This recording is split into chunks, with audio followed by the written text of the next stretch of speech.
pins, no passwords, not even a physical card swipe. Here's the scary part. Banks are no longer covering all RFID-based fraud claims because the charges look legitimate. It happened to my friend's mom. They stole $70,000 from her retirement fund, and she never got the money back. This is the new era of crime, and most people have no clue how easy it is. Old RFID wallets, we tested them. They don't work anymore. Neither does aluminum foil. Even if you wrap your whole wallet like a baked potato, it's a myth. Nothing protects you because most solutions were built by people who didn't understand the real threat. That's why Card Protector was developed by a former NASA engineer who wanted to protect his own mother after she was scammed. Card Protector blocks all RFID signals within a 6-foot radius, using technology similar to what's used by banks, defense agencies, and government labs. It's the only solution that actually works in real life, not just theory. And here are 5 reasons why you need to get bundled for your family. Reason 1. Military-grade protection. The NASA-engineered microchip creates an electromagnetic shield that blocks 100% of RFID scanning attempts. Scammers get nothing. Your cards stay invisible to every scanner within a 6-foot radius. Reason 2. Zero setup required. You don't need to charge it. You don't need to download an app. You don't need to set anything up. Just slip it in your wallet and you're instantly protected. Reason 3. Works with any wallet. No replacement needed. Card Protector fits seamlessly into your existing wallet. Your daily routine stays the same, except now you're protected from the fastest growing scams in the country. Reason 4. Proven track record. Card Protector has sold over 500,000 cards and earned nearly 10,000 5-star reviews. We've been named one of the top personal security devices of the year because we protect before damage happens, not after. Reason 5. Backed by ironclad guarantee. We're so confident this works that we're offering a 30-day money-back guarantee. If for any reason you're not completely satisfied, you get your money back, no questions asked. But here's the thing, we can only hold this discount while current inventory lasts. We've sold out multiple times as demand keeps growing. Once this batch sells out, the next restock goes back to regular pricing. Today, you can get up to 75% off, but we can only hold that price for a limited time. My wife called me lazy because I never do the things I say I'll do. I thought it was depression. We were both wrong. The kitchen light has been out for 3 weeks. My wife asked me to change it on day 1. She reminded me on day 4. Should we believe all women? Bro, it's complicated. This is one of the most underrated channels on YouTube, and I'll say it every single time. Like, this guy just knows how to ask questions that gets past that surface level of just trying to say the right thing to seem like a good person and really gets deep down into what you actually believe the answer is. And hey, he just does a great job. Truly one of the most underrated channels on YouTube. Do you think trust should be given, or do you think it should be earned? It definitely should be earned, but I'm not the type of person to be untrusting of someone right off the bat. I want to give a little bit of trust first, and then see if you can continue to earn it. Yeah, I think that everybody gets like a baseline level of trust, especially socially. And by the way, the more I learn about you, not only your past, but also the decisions that you're making towards me in the future will dictate if that trust level goes up or down. And I will be honest too. It depends on how much me trusting you directly affects me. Like if me trusting, like if you're going, I plan on going to the gym every day next week, and if you lie about that, it doesn't affect me. Cool, I'll trust you every time. But if you're saying something like, "Can I babysit your daughter?" That's like, okay, now that level of trust is going to get very tight, right? So it depends on how much me trusting you directly affects me. I think everybody starts with maybe like a certain level of trust socially, but the things that you may have done in the past and the things that you do in the future will definitely dictate how much I trust you. Trust should be earned. Why should we believe all women? Great question. That's a good question.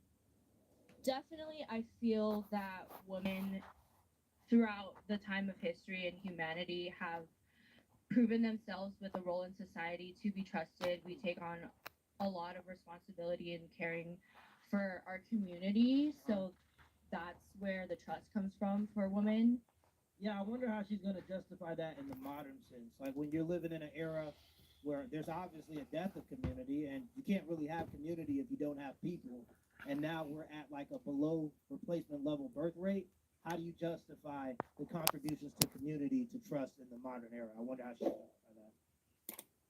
We got to lock in on this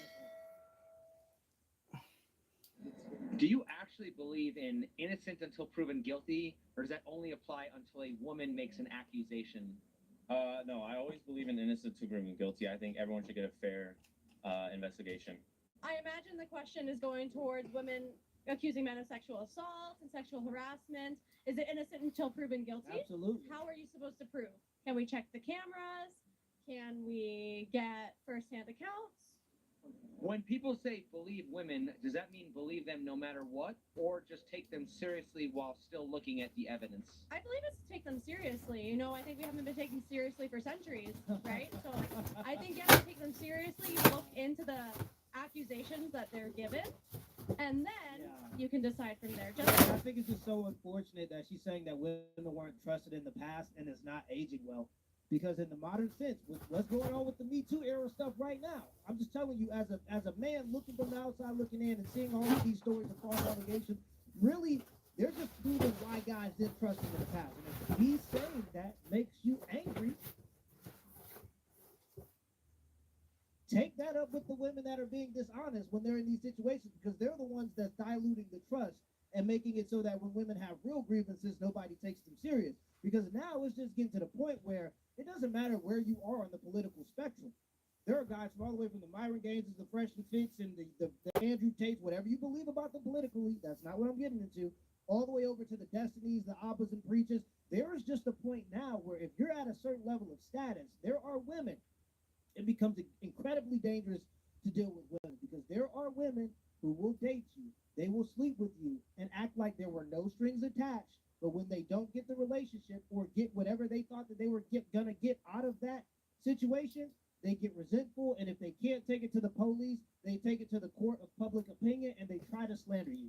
So if we say believe all women, that smuggles in disbelieve men. And it can mean that we have situations where people lie on it, and that's terrible. But it's as a call taker, it happens a lot. There should Women be blame men for consequences. things that men never did to them. But oh, he ghosted me. Oh, he dumped me. I've encountered way more false accusations than I have it's a real call. Really? Mhm. How long have you been doing? I dispatched for about 15 years. But so for that 15 years Mhm. that you were a 911 operator, you were saying that the majority of the calls you got were a woman was alleging that she had been essayed. In calls where women alleged they were assaulted, there were more of the false calls than the real calls. Yes. This has been happening time and time again, and there are guys that have lost business, millions of dollars from these types of situations because a woman just said something without proof. And the saying of the thing is the thing that makes the headline. So everybody goes, you're already guilty, but then once the guy gets proven innocent and there's absolutely no proof for these claims, nobody ever covers the story when the guy is proven innocent. So he's still guilty by court of public opinion, and that changes how his family might look at him. That changes how, obviously his business opportunities certain times. So we're at a point now where if you're a man and you built a life for yourself, it's becoming increasingly dangerous to deal with women, because if you have something that they can get from you, they want it. And if they can't get it, they're going to try to, some of them are going to try to claim these allegations. So what she's saying right now just is not aging well. And really, modern women, with the Me Too stuff, are really just proving why men just couldn't trust women anything that they said in the past, as far as like just believing them anytime they said these things happen, because we're finding that a lot of women do lie about it. Any judicial system. I would take them seriously, and I would believe most women. Yeah, of course, because you're not the one that has to deal with the danger of a false allegation. If you're a woman, of course you say you should believe all the women because you're a woman, and that's something you could, God forbid, take advantage of. I'm not saying that's what her intentions are. I'm just saying, of course, you don't have to deal with the negative consequence of being lied on. That's just me. Why is that? That's just because I'm a woman, and if I was in that situation, I wouldn't be lying. I would tell the truth. Do you think that men should just automatically believe other men just because they're men? I guess that is kind of hypocritical. That's why I love this. That's why I love it. It's complicated, bro. Y'all gotta go check him out. The man, he does his thing. That was a great follow-up. If just an accusation can get a man fired or publicly shamed, how is that not treating him as guilty? It is. It is treating him guilty. How is that not treating him as guilty? I don't know because I think it very much depends on the situation. I think not every job. I know people who haven't got fired for accusations. I know people who have. It's situational, really. Why does Yeah, but she didn't even answer the question. She just said that I know some guys who've been falsely accused or been accused and they lost a job and some that didn't. That didn't really answer the question as to is it considered him to be guilty if he is losing his job, you know? Why does it feel like a woman's word is enough to ruin a man, but a man needs overwhelming proof to defend himself? Because men have proven who they are through the years. Whoa. Do you know how many? I don't know the stats, but what is it? 97% of violent crimes or something are committed by men. It's in the statistics. Yeah, but they'll never tell you the part where it's only like 2% of men are actually violent criminals. Only 2% of men. So her saying, and this is what guys have to understand, this is the reason why there's a consistent demonizing of men. It's because of things like they want you to believe all women. So there's the reason why there's like all these statistics, oh, I feel unsafe all the time, everywhere I go, even though people are going out at 2 a.m. in bars, drunk, with no clothes on. People that feel unsafe in their environment seems to be taking a lot of risk. And for people who seem to say that they're unsafe, to tell people to go hook up with guys and on Tinder and all these different things, if you really felt unsafe, you probably wouldn't be doing those things, but I digress there. What I'm saying is there is a concerted effort to demonize men so that things like believe all women are just something that seems intuitive. Because the reputation of men is shitted on so much, it just comes with the automatic assumption that the man is guilty in these situations, because in our minds, we give women this halo effect of innocence, not assuming that they could potentially be lying, and we give men this demonization effect where we just assume that they are guilty of the thing because of all of this outward demonization that we get as men. Even though it's not necessarily always true of women to say, I'm always feeling unsafe. Men are always doing this to me. Look at these statistics. But oftentimes they're fudging the statistics, and really it's because it justifies how they treat you. They can treat you bad if society believes that you're a bad person, even if you're not bad. And I would say the vast majority of men aren't bad, because if the vast majority of men were bad, men would be able to put women in cages and there's nothing that women could be able to do about it. But because men aren't actually as bad as women and the media makes us out to be, I think that most men would actually be willing to fight and die to protect women from being in those positions. And so the reason why they can never concede that there are a small minority of bad men, even though the statistics aren't reflective, there's a small minority of bad men, and the vast, probably 98% of men are actually just regular or good people. The reason they can never concede that is because it would destroy their whole worldview of feminism, which is to demonize men for everything. That's why if you say a man does something wrong, it's more than likely, right? Whereas if a woman does something wrong, the stats don't quite line up. See? It's only a pattern. That's why you're talking about these things, because it's a pattern. It's not just it's not just an accident. Is it actually a pattern, or is it just propaganda to make you seem like that's a pattern? Especially when you look at the statistics, right? So you see what I'm saying? They're trying to fudge the numbers and to make these anecdotal stories to make it seem like these are actual patterns. But if you look at the actual numbers, the vast majority of men are pretty much law-abiding citizens. I mean, everybody has some bad in them, but I mean, that includes women too. If false accusations are rare, does that mean the innocent men who get accused don't matter? No, false accusations are not rare. They happen all the time, especially with now. This is a little controversial, but women do want to take charge, take power, and make those false accusations towards men. And it's harmful. It really is. Yeah. Why? They use weaker men or men that live in the idea of believe all women to weaponize those men against the men that they want, that they're resentful towards. Whether that be an ex-boyfriend, or whether that be some guy that they slept with that was a celebrity, knowing the guy's character, and then when the guy behaved how he's always behaved, they play the victim. It's like they're trying to weaponize the men who believe in these things like believe all women against those men. Is it controversial to even talk about false accusations if they supposedly almost never happen? I think it's controversial to talk about them because when it does happen, it's really catastrophic, and I think a lot of men, like you said, lose their jobs and their reputation and stuff. So when it happens, it is pretty big. If an accusation turns out to be false, what?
why aren't there serious consequences for the person who made it? Exactly. I agree with that 100%. There should be definitely more consequences for that. Base. Why aren't there?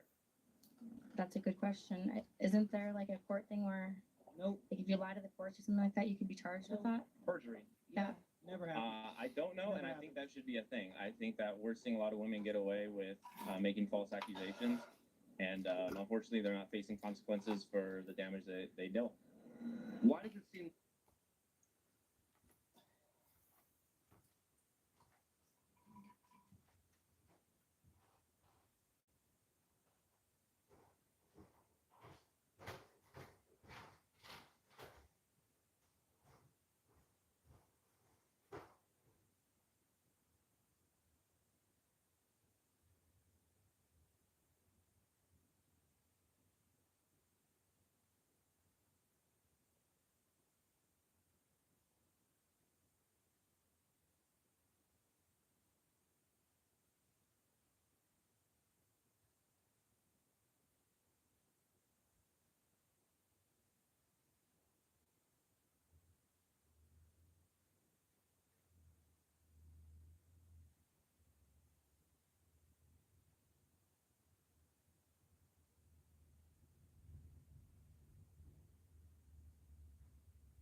build a German steel trimmer blade that makes every nylon spool head on the market completely unnecessary. Every nylon trimmer head has the same fundamental flaw, and nobody was fixing it. Nylon line relies entirely on plastic to do the job of cutting, and that works until it hits anything solid. A rock, a fence. Why does it seem like people still suspect a man even after he's cleared? You know, I heard this, this is awful, but I heard this one, I guess, analogy. You know, you have a box of Ferrero Rochers. You know what those are? The Ferrero Rochers.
She looked healthy on the outside, but the mirror was keeping a secret.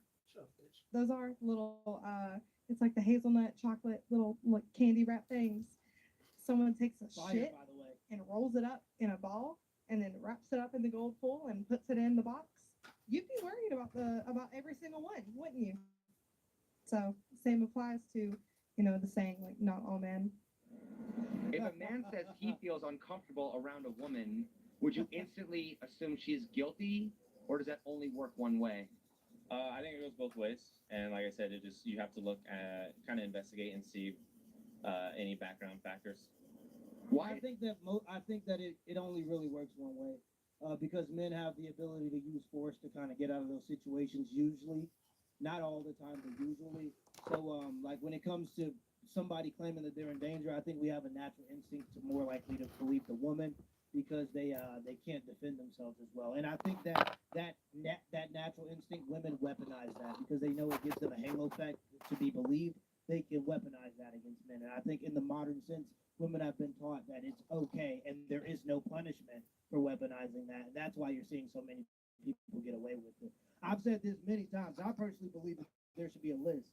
Just like there's a sexual offenders list, there should be a false allegation list. If you go to apply for a job, people should be able to know, your coworkers should know that you're the type of person that's willing to lie on people and take away their freedom, potentially, just because out of spite or because you want the promotion or for whatever reason. If you move in next door to people, my wife should know that you're the type of woman that's willing to falsely accuse people to get things that you want, or just out of spite, whatever the reason may be.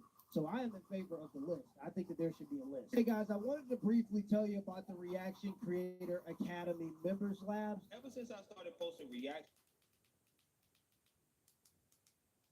Male victimhood often mocked, but female victimhood is treated as unquestionable. Wow. These are questions I've never thought of. Huh? Because male victimhood makes you weak.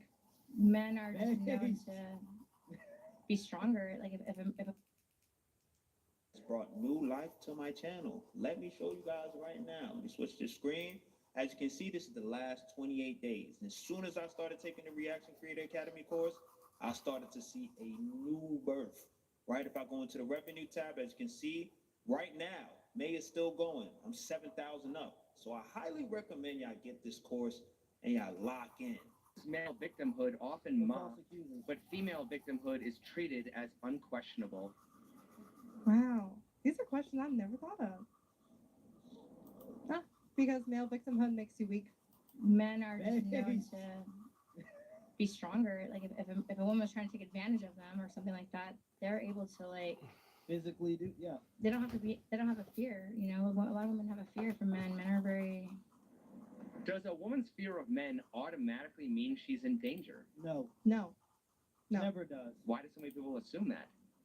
I don't know. It goes down to if a woman feels like a man is endangering them, it's just past trauma with them, and that then becomes a personal issue. If we say women aren't taken seriously, how do we explain careers being destroyed over accusations alone? I think that just comes down to people believing the women, I guess. I'm not really too sure. Like I said, I'm a little bit younger, so I don't have qualification to speak on that. I think that happens a lot, actually. People are reporting to HR, sexual assaults and stuff like that. Yep.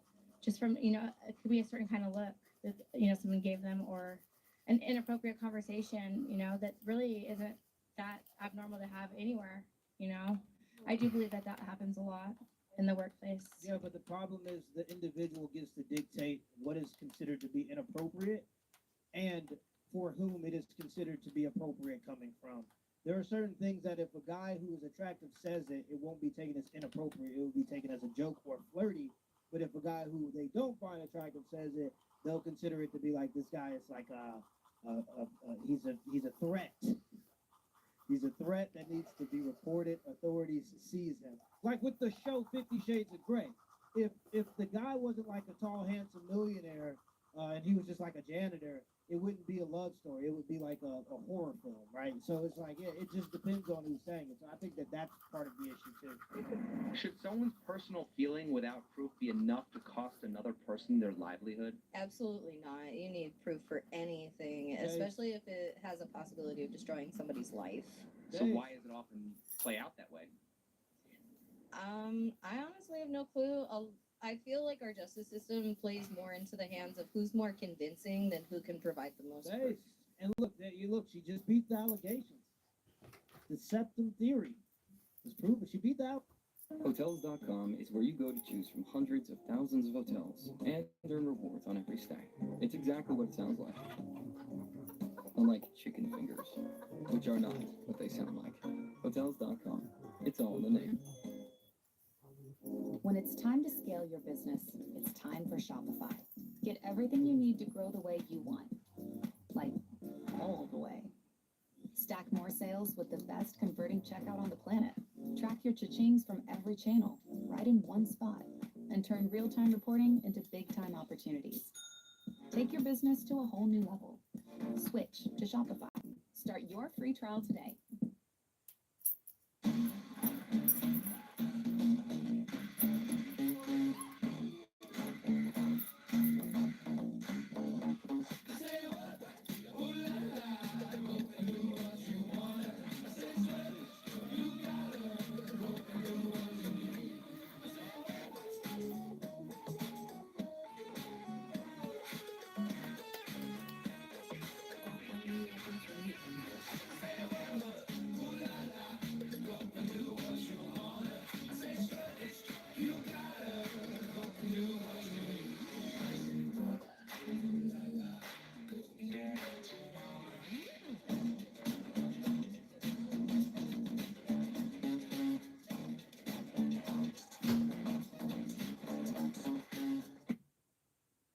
Beat the allegations. Isn't there like something about like with celebrities, they could sue for like if their reputation's altered?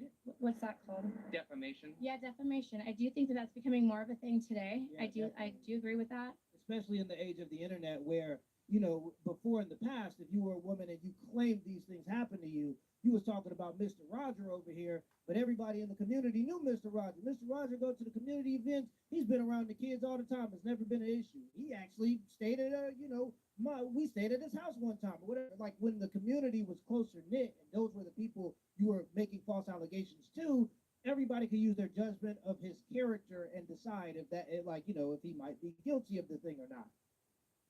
In the age of the internet, where you can type something in and have access to millions of people, and you can blow up something that's completely untrue without any proof, just saying it, it's much more of a threat that you have access to that.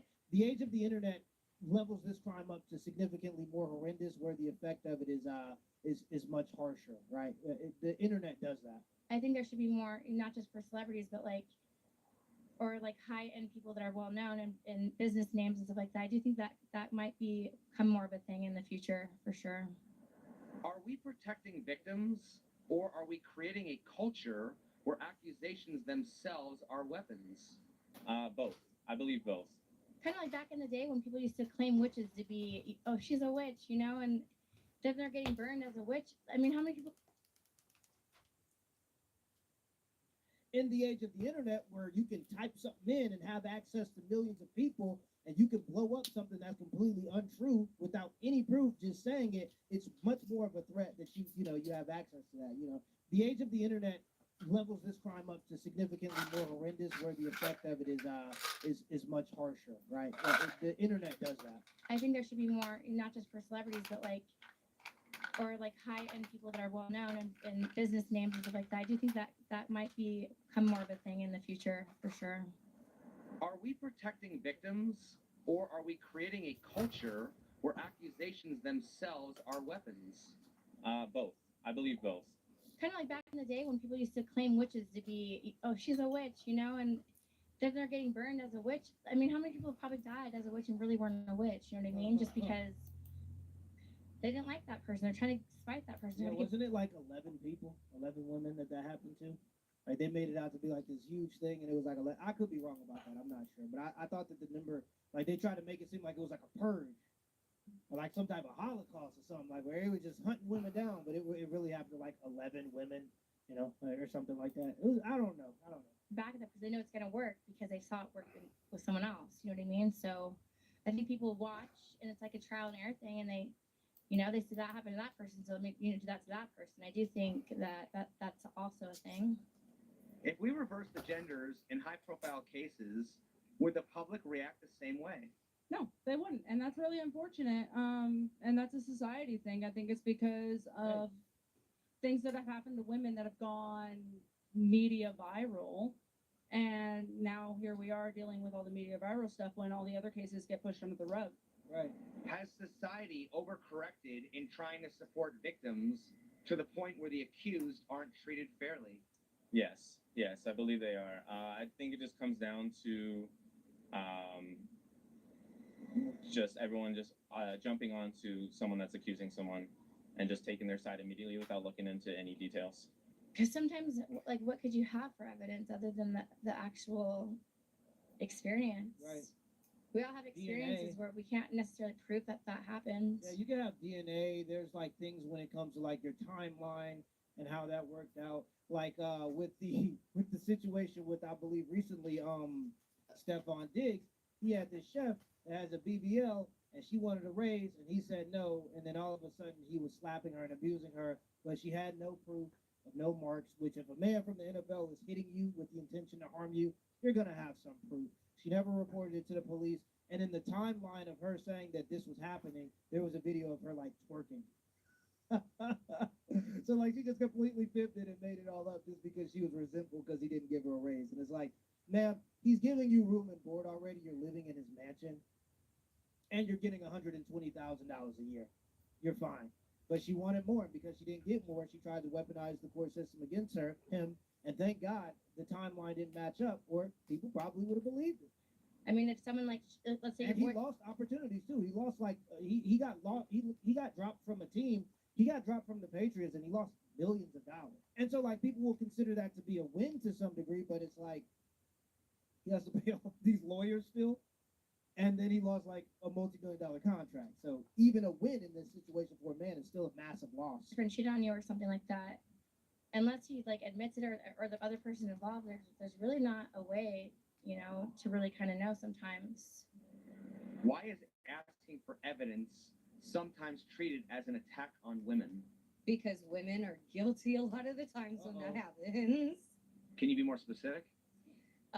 A woman will commit the crime, say that she didn't, and if someone says, well, prove that you weren't there, and she's going to be like, well, why are you asking me for my personal information? And she's going to get very defensive because she did do it.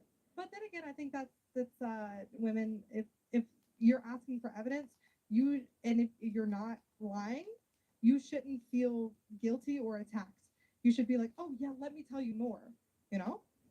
Do you think public opinion can act like a court even before a real court looks at the case? Oh, absolutely. Did you guys watch the Johnny Depp case? 100%. The public, the public spoke on that before the court was even done with that. So, I mean, yeah, 100%.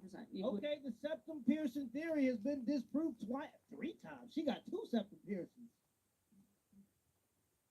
I'm starting to be convinced that the problem is all of the boomers that are in power that refuse to do anything about these social issues that are obviously issues that separate people to the point where people don't even want to interact with each other because it's become dangerous, because there is no punishment for this type of stuff. I'm starting to believe that the problem is with these boomers in power, because when it comes to the average people that you talk to on the street, everybody seems to be pretty reasonable. There's a couple of people that are, you know, a little bit left field with it, but if you think about like how it doesn't just affect you as a woman, how it affects maybe your future kids, your brother, your dad, these men that you know are good men, how it could potentially affect them. If you look at it from that perspective, it seems like everybody seems to be pretty reasonable. We've seen it all over the place. If your brother, son, or close friend were accused with no proof, would you still say just believe the accuser? No, I would still want to look into the facts. Like I was taught to get every side of the story. There's side A, side B, and then there's the truth. So that's kind of what you have to look for, is the truth. Why does society say men aren't allowed to generalize about women, but seems comfortable generalizing about men? That's just, I think, maybe double standards that we have. For thousands of years, things have been generalized about women. So, I mean, it's not necessarily right, but I think men have kind of had it coming. See, that's know? crazy. That's the problem. Like, that's what all the feminist stuff too. They try to use the history, which if men were cruel to women, like if men were so cruel to women, why weren't the women the ones that went to go die in war? Right? Why didn't their country send their best women and our country send our best women? Women have always been in a protected role in society, regardless of what the feminists try to teach you. There was definitely more of a expectation to procreate, but that's because before Social Security, you had large families. The average family in the at the turn of the century, from the 1800s to the 1900s, was like 8 people, and that's because before Social Security in the 1950s, you had to have somebody that could help you on the farm, or else you just get old and die. Right, so there was more of a responsibility and a push for women to prioritize family, but women have always been in a protected class. Sure, they weren't like the leaders, but they weren't as high as the men at the top, but they weren't the ones like dying in war, so they weren't as low as the men at the bottom. They've always kind of been in a insulated, protective role. But what they'll do is they'll try to fudge up history to make it seem like men were just slapping women around and dragging them throughout history, when really it was more of a effort of men and women together fighting the harshness of nature and reality, really is what most of it was. But they'll try to demonize the past through these like feminist programs and propaganda to try to justify why women are justified in being, horrible to men today. That's what it comes down to. And even with the statistics about all these assaults that we know most men don't engage in that type of stuff. All of that is pushed out there to make it justifiable to treat men a certain way. Quality is the goal. Why doesn't due process get defended just as strongly as believe all women? I think due process should be defended more than believe all women. I don't think anybody should believe all women. I don't think anybody should believe all anything without evidence. And I'm a woman of science, so like you have to have evidence if you're gonna try to prove something to me. Like I'm not gonna believe it blindly. I can't do that. The bigger picture behind equality right now is more so equity. So I think we're kind of pushing more opportunities for women to speak up because they haven't previously been given the space to. Why would men want to approach women today when they no longer have to worry about just being rejected, but also have to worry about being accused of harassment? That's a good question. Not only that is rejection and harassment, but you could be recorded and then just made a mockery for just being normal or attempting something that's normal. I feel like it's hard both ways because we live in such a technological world that that one's just hard. I think that we should put the phones down and just connect with each other. I think if you approach the woman in the right way, that's not so forceful. Like I feel like men do tend to be a little more forceful with women because they are seen as kind of like your property, and that's just innate. It's in your DNA. It's hard because every time a guy approaches me, it's kind of just like I don't want to be bothered. You really have to feel out for what the vibe is. Yeah, so basically women expect you to read their mind, and if you don't read their mind correctly, they'll claim that you're uncomfortable. Yet women at the same time will say they're the ones that are the better communicators. It just makes no sense. Like not communicating is not better communication. And a lot of girls are not out to be given that type of attention nowadays. Why don't women step up and they're just wearing no clothes for them, of course. The example? That's what they'll say. Why don't women start approaching men rather than complain how men approach them? Because approaching... That's a great question. I wonder the same. Because approaching... Girls are not out to be given that type of attention nowadays. Why don't women step up and set the example? Why don't women start approaching men rather than complain how men approach them? Because it takes courage to walk across the room and start a random conversation with a random stranger without your intentions already being known when you do the approaching. It's a very hard thing to do. And so because it's hard, women just will refuse to do it. It's very simple. That's a great question. I wonder the same thing. I'm a very strong-willed woman. I approached my man. I basically was like, hey, either you're going to be with me or you're not. Like, that's your choice. And he made the right choice. He's with me 8 years now. But I think that women just need to buck up. I really do think women need to buck up and start doing something about that stuff. Like, if you guys are scared about something, go MMA training. Learn to defend yourself. Do something to, like, make yourself not so scared of society. Like if you guys are that scared, then we need to fix something in ourselves. Well, the issue is they're not actually scared. It's just a red herring to demonize men. We understand why you're frustrated.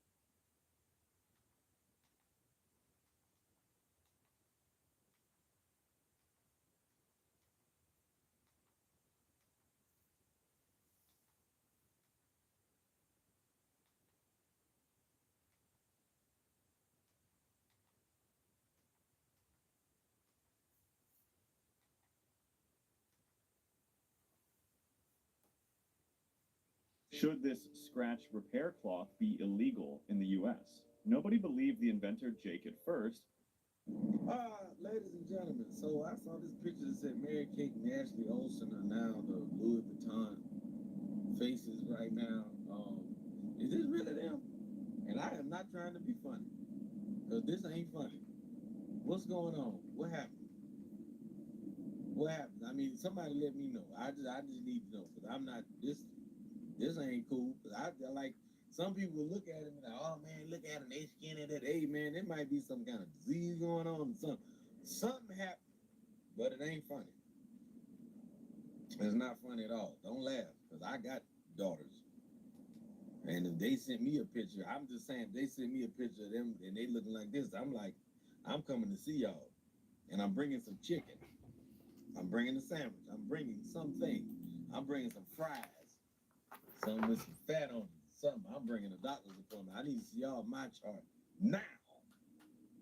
Y'all not walking around looking like this. And this is all love. This is all love. You know what I mean? We know Mary Kate and Ashley for years. They like worth $1 billion or something like that. And that's all well and good, but what the hell is going on out there? You know what I mean? What's going on? Because, you know, what I don't like is that people be walking around and everybody act like everything normal. This ain't normal. And if you don't want to talk about it, don't talk about it. That's fine. But what I'm not going to sit up here. Because that's me. I ain't going to sit up here and just act like, oh, everything fine. No, everything not fine. Everything not fine. I don't even know y'all and I'm worried. Hell no. I like my celebrities to get old and fat. Can we normalize regular stuff on celebrities from this day forward? Need to see some crooked teeth, some stretch marks, or something. What's your name? Oiler, sir. Experience the untold true story of D-Day. General Eisenhower. There are 2 aggressive storms. If you invade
chances are you suck at breathing. 7 in 10 people have trouble breathing through their nose. Intake is a magnetic nasal strip that helps you breathe better. Clavicular is realizing he destroyed his life. Okay, maybe a little bit of self-reflection, a little self-awareness from Clavicular. Let's see. Things just keep getting worse for the now infamous IRL streamer known as Clavicular, because he was just charged for the time he live streamed himself mag dumping into an alligator back in March. I didn't know too much about that story, and I still don't, but I thought that people were saying that the alligator was already dead. But to be honest, I'm going to be honest here. Look, you go down to Florida and you start committing crimes, they're going to teach you a lesson. And in Florida, they do not play about the alligator. So I don't even know if it's going to matter if the alligator was alive or not.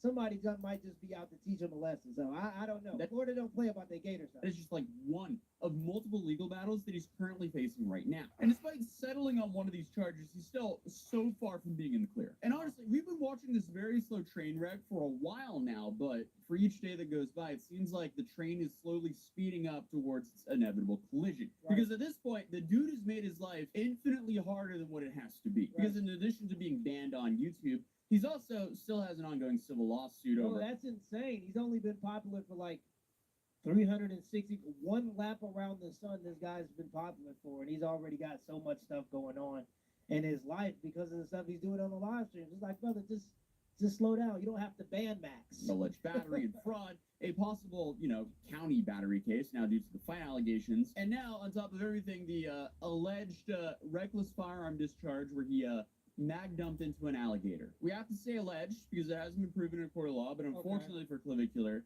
he did live stream himself doing it. Right. Now, obviously, a lot of people are going, well, the alligator might have not been alive. Apparently, that doesn't matter too much for Florida. And then you also have a bunch of people claiming that he was also firing at a drone in that same stream, so that also is illegal, and I don't know where that's going. I will say this, though. It is a little bit weird, and I've seen videos of this, of people that are able to fly these drones high up in the air and harass people on their private property, and there's apparently nothing that you can do about that because trying to take down the drone could be destruction of property. I know you shouldn't shoot at it, of course, but I do think, how is that not like some type of invasion of privacy if you're flying a drone high up in the air and sure, the drone might be on your land, but you're zooming into my backyard? That could cause some issues. Regardless, none of it's good because that's just like way too many charges for one single person to get in less than a year. The dude's essentially been relevant for again less than a year, and this is all while he's supposed to be getting sober and also taking better care of himself because he also live streamed himself ODing. Maybe a reasonable person would think it might be a good idea to take a little bit of a break, put the camera down for a couple weeks, reset, especially since he says that he struggles to stream and interact socially sober. But yeah, man, I ain't gonna be doing any more substances for a little while. Hopefully for forever. But what does he do? Yeah, that's like what every crackhead say. Bro, it's just like the people who live under the bridge. The only difference is he's a functioning crackhead or a functioning drug addict, and that's the difference between a lot of people in positions of power and people that live under the bridge. The only difference is some of them are a little bit more functional. So Clavicular is like any other crackhead. He say he gonna quit, but then he get back into the lifestyle. He told other people not to do the meth maxing, which is like looks thinner. I guess like that's one of the methods. He told them not to do it because a lot of people don't have the free will to quit. And I'm like, thinking that you are the exception and you have the free will to quit whenever you want to is just such coke. And that is grade A drug addict like behavior and mentality. He says that he's gonna quit, but like then he opens up a club where he's gonna be around the same people in the same nightlife environments. Like anybody knows that if you're trying to quit a habit, you have to stay away from the things that trigger you to go back into that habit. So of course he's just talking. He had a scare. And after a scare, people act like they're going to change their life for a little bit of time, and then they go back to doing the exact same things they were already doing, especially because it's a part of how he makes his money. If he is incapable of engaging with people socially without these drugs, he's going to go back to doing the drugs because that's what he got to do. Not only is he addicted at this point, probably chemically, but he's also addicted habitually and is tied into how he gets his money. So yeah, he's become one with the drugs, like me with the hat. It's just a part of what you are now. There's nothing you can do about it. And I've heard people talking before. I have waves under this hat. I'm not bald and I'm not balding. I have a full head of hair with waves underneath this hat, by the way. But yeah, as far as Clavicular, He ain't quitting no time soon, but he's kidding himself. No, absolutely not that, because at this point it seems like Clavicular has no choice but to continue the show. As you guys know, I'm quite brutal without it. So that's I think I have to figure something else out. But I mean, hey, if you ask me, that kind of sounds like the definition of what he calls gesture maxing. Because the dude is actively destroying his own life for the sake of his own content. But regardless, I mean, I have no doubts his legal fees are really starting to pile up. And if he continues to get in trouble or banned from more social media websites, he could lose potentially all of his income, or at least his main source, which it seems like he already has. Because man, over on Kick, man, they're financed by gambling money. Trust me, he's alright. The people who run the site is making money from the stake stuff, and like Stake and Kick are almost inseparable at this point. They working with a different type of bag over there with their influencers, and they're hiring 600 clippers for people like Clavicular to cut up his content all day, and they're paying them pennies on the dollar from third world countries. Yeah. I mean, he got a whole machine behind him. As long as he don't get dropped from Kick. Now, if he gets dropped from Kick, he might have a hard time. But Kick is also a company that makes a lot of their money seemingly from gambling sponsorship. So, he'd be all right as long as he stay on Kick. Dude, for a while now, has essentially had a mandatory hour of spinning slots on a stream. So we got 1 hour gamble, then we out. Gamble then IRL. All right, that's the difference. Yeah, but see, that's the thing about Kick, though, because they're all synonymous, right? Once you start getting that gamble, what they do is they give you credits. From what I've heard, they basically give you fake credits to gamble with while you're doing your live streams to convince all of your followers to go blow all of their money. Not you, though. The money isn't real when it comes to the influencers. I don't know if that's true. I'm just saying from what I heard, right? So I know that people want to do this whole bit about being broke, and they want to cope because they don't like him, and so they think that he might be going broke. But trust me, he's making plenty of money selling looks maxing courses to all the people who are interested in that. Hundreds of thousands probably of younger people, and making money from doing the live streams. I mean, there's a lot of ways to attack Clavicular, but as far as trying to make it seem like he might be going broke, I personally don't think that's going to be the case. That's the difference between us and YTG. But in my last video, we talked about the speculation online that he might have actually lost his stake deal since he canceled his stake leaderboards in his Discord. But I mean, honestly, I don't know why he would still be gambling on stake on stream if they weren't still paying him, unless he lost the main aspect of his deal and now he's just running off of affiliates. I don't know how the deals are structured, but I'm doubtful that he lost that deal now. But regardless, I mean, the dude is just so lost for content at this point that well, if he lost that deal, that's going to be a hard time for him because he's only 20 years old, and there's a long time. I don't care if you got $5 million, you live in a certain lifestyle, there's a long time from 20 years old to 70 years old to blow your money. So younger people even have to understand that. Even if you come up on some money earlier on in life, you always have to remember that life is going to be long.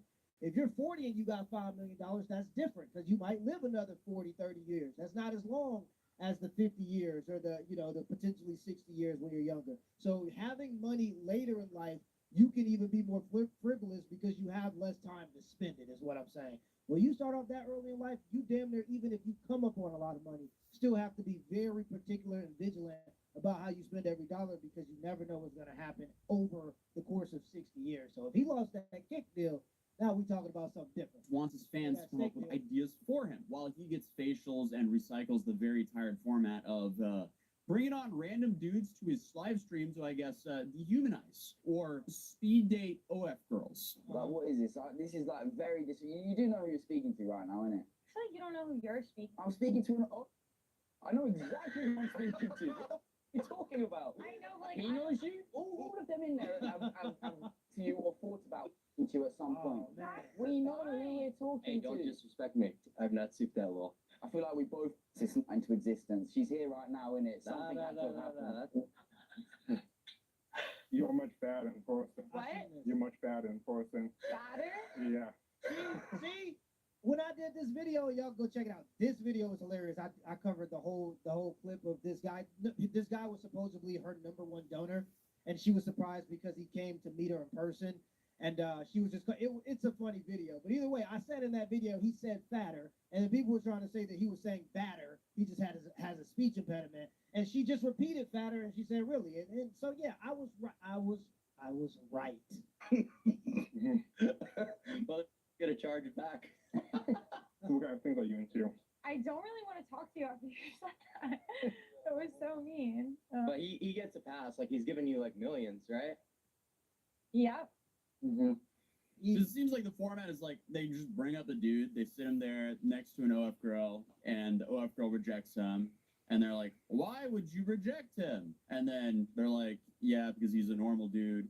And then he's like, "Well, if only if you mogged and you were rich, you would get her." I don't know if Matosi actually seen that full clip because that clip actually had nothing to do with being normal versus being a mogger and trying to get women by ascending. It was actually, in my opinion, more of a masterclass. Number one, that guy was obviously not a normal guy. He was socially awkward. And I think that he, because of his speech impediment, I think you have less social interactions total. So you're probably more likely to be socially awkward. But also, he one of them dudes that makes all his money through day trading, so he don't talk to nobody all day. He said his daily schedule. He says he goes to the gym, watches Netflix all day, and beats his meat to death to this girl that he's giving hundreds of thousands, potentially millions of dollars to, right? So he's obviously not a normal guy by any stretch of the imagination. I thought that it more showed what these types of women actually think about you. And if y'all go back and watch that full clip, I reacted to it. She was completely and utterly disgusted by this guy. She wanted nothing to do with him, and just his mere presence made her feel uncomfortable. Probably a little bit because of it's a reminder of what she does and the types of people that are getting pleased from what she does. I don't know in what world these types of women think that they're, for the most part, dealing with normal guys. Yeah, you're probably dealing with guys that have maybe on the spectrum a little bit, a lot of them, or guys that are a little bit socially awkward. Like, that's what you're gonna attract. I don't know what she thought was gonna show up when she was gonna meet her number one donor. And in that clip, Clavicular was actually shaming the guy more than he was shaming the woman. He was basically saying, this is an example of what you do not want to be. Number one, this guy is a liar. He says he goes to the gym, but shoveling, deep-throating burgers in the gym parking lot doesn't count as going to the gym, brother. We know you lying. You're not fooling anybody. At the very least, don't lie to yourself because you're lying to yourself. You don't go to the gym and you're donating all of your hard-earned money, not really hard-earned, but either way, you're donating all of your money to this girl who was completely disgusted by you. So really, it was an example and a master class of what you should absolutely avoid being if you're a man. And it was to show all of the guys who donate this money to these types of girls. Number one, you're not actually talking to the girl. They went over that, and Clavicular asked him, did he know that he wasn't actually talking to the woman? And he said, yeah, he knows he's probably talking to some bots and stuff like that. It was a very interesting conversation, but really, from what I seen of it, it looked more like Clavicular was saying, like, this is what you don't want to be as a man. Like, you don't want to be one of these cave dwellers that ain't got no vitamin D and ain't got no social skills because they don't interact with other people and they donate all of their money to people who hate them.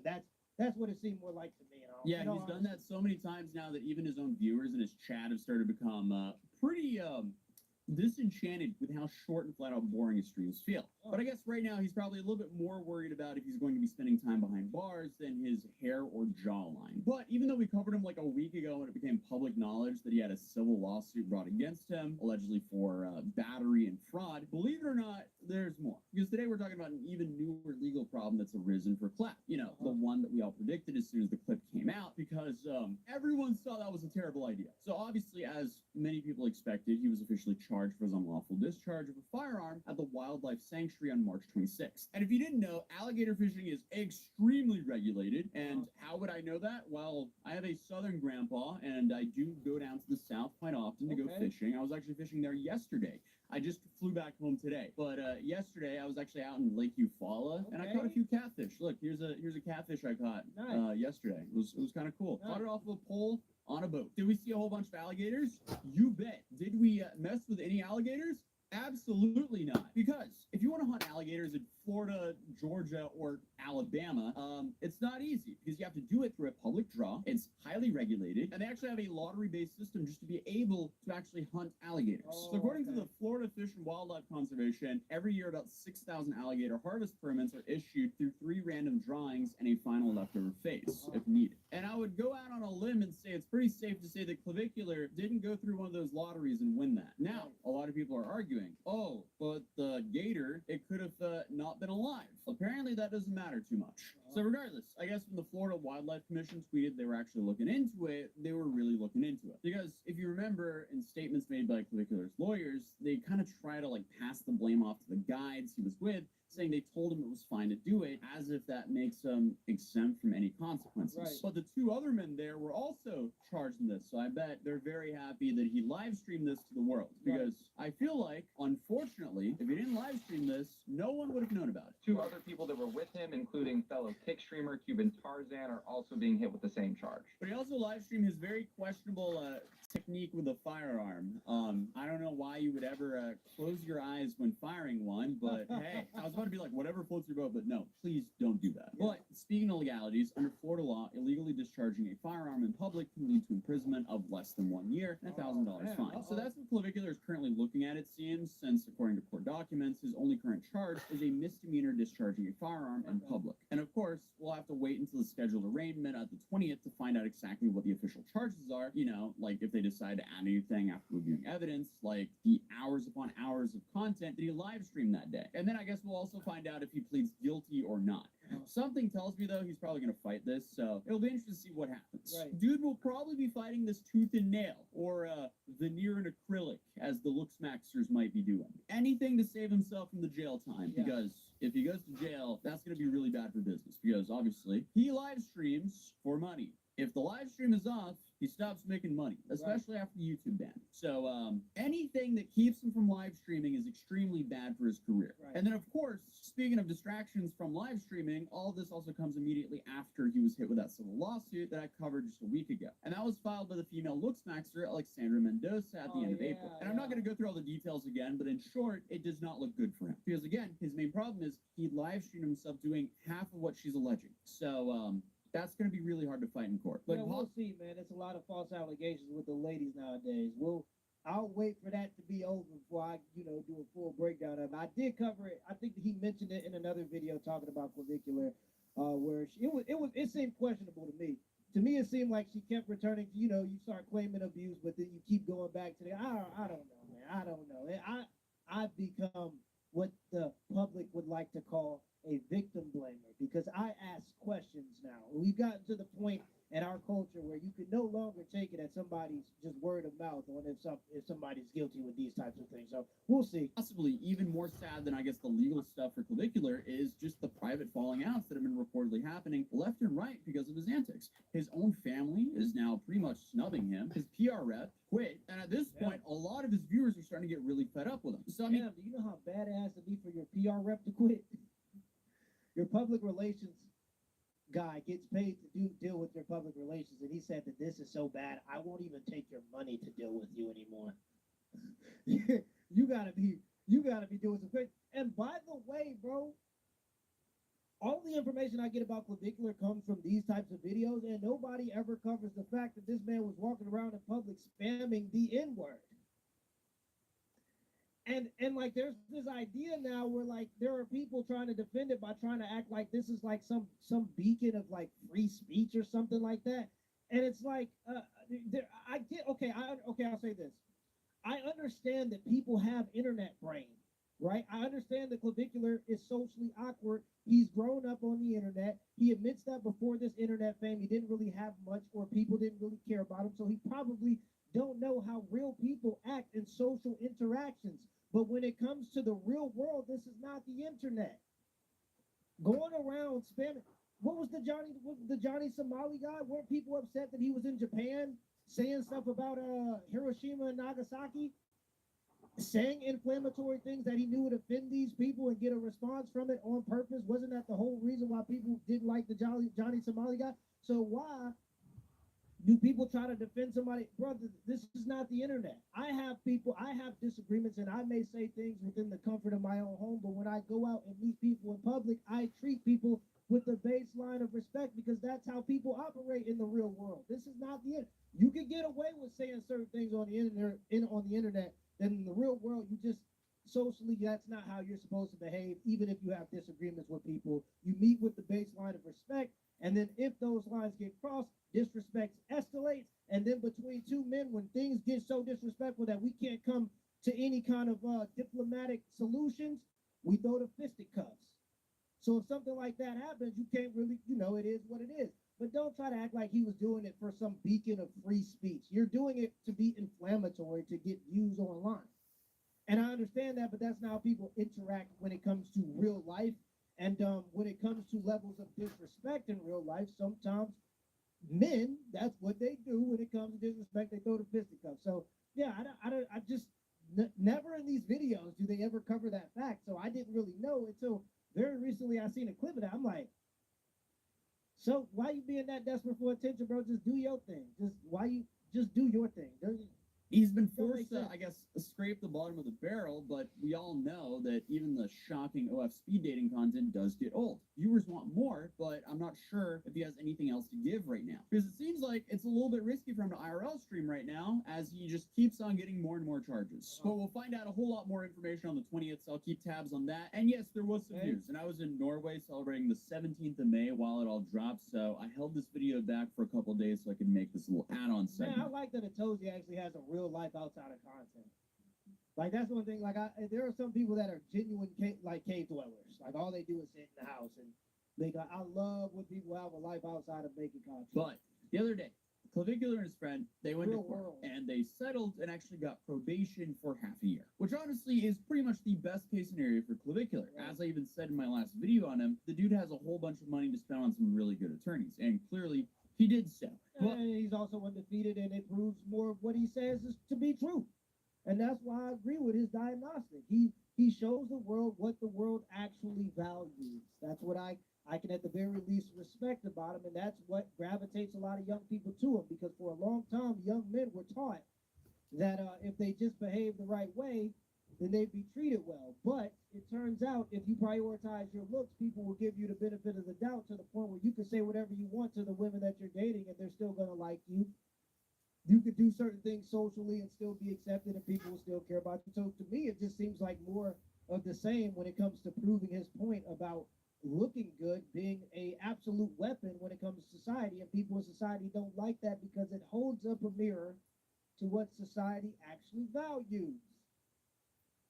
But the bigger thing everyone's talking about is how the judge apparently looked better than Clavicular. Yeah, that just shows how cooked we are, because like little did I know, there's this whole, Looksmax rating scale, and his audience is trying to use this Looksmax rating scale to try to counter the online narrative and say that Clavicular, in fact, scores higher on the score than the judge. Yes, this is what we're doing right now, I guess. But the largest problem I have with the whole Looksmaxing community is they're making a lot of things that I would consider self-harm. They're throwing it under the blanket term of Looksmaxing. That's a slippery slope. Yeah. And what is it all for? To OD live on stream? Right. Like, really? Yeah. Is that what we're doing?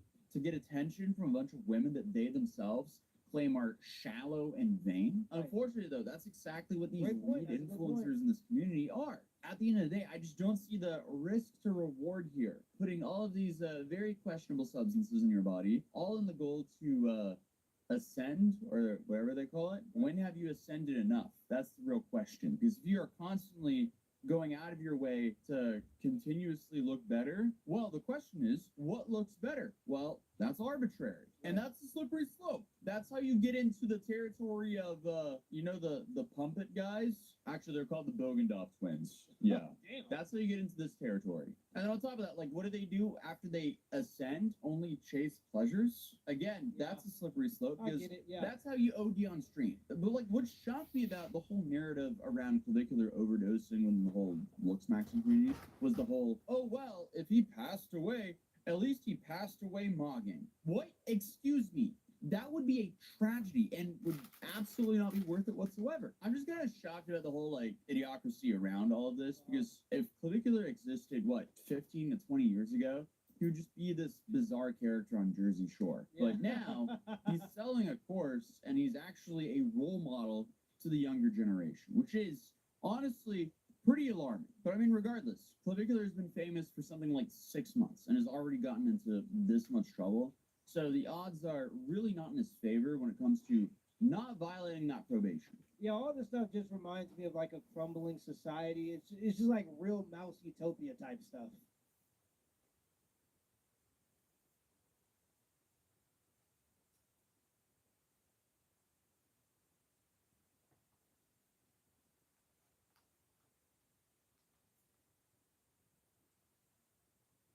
If you're tired of waking up with a stiff neck, feeling more sore and tired than you felt before you went to bed, you're not alone. Meet Cozy Rest, the ergonomic pillow designed by chiropractors to work with your body instead of fighting against it. With patented switch-fit dual height zones, it gives you the precise support you need for deep, restful sleep. Whether you sleep on your side, back, or stomach, Cozy Rest 3 sleep zones offer every type of sleeper the perfect comfort and full body alignment they need. If you prefer more neck support, use the lift side. Try the soft side for a more relaxed head position, or flip it to the side sleeper zone for optimal side sleeping. Cozy Rest is a dream to sleep on with ultra-soft, slow rebound memory foam that keeps its shape all night, and an Ocotex certified antimicrobial cover with all-night cooling technology. Over 99% of customers give Cozy Rest 5 stars. If you're picky about pillows, this is the one. It is literally life-changing. This pillow is truly one of a kind. I've never seen anything like it. You need to get it before it sells out again. They're ergonomically designed to be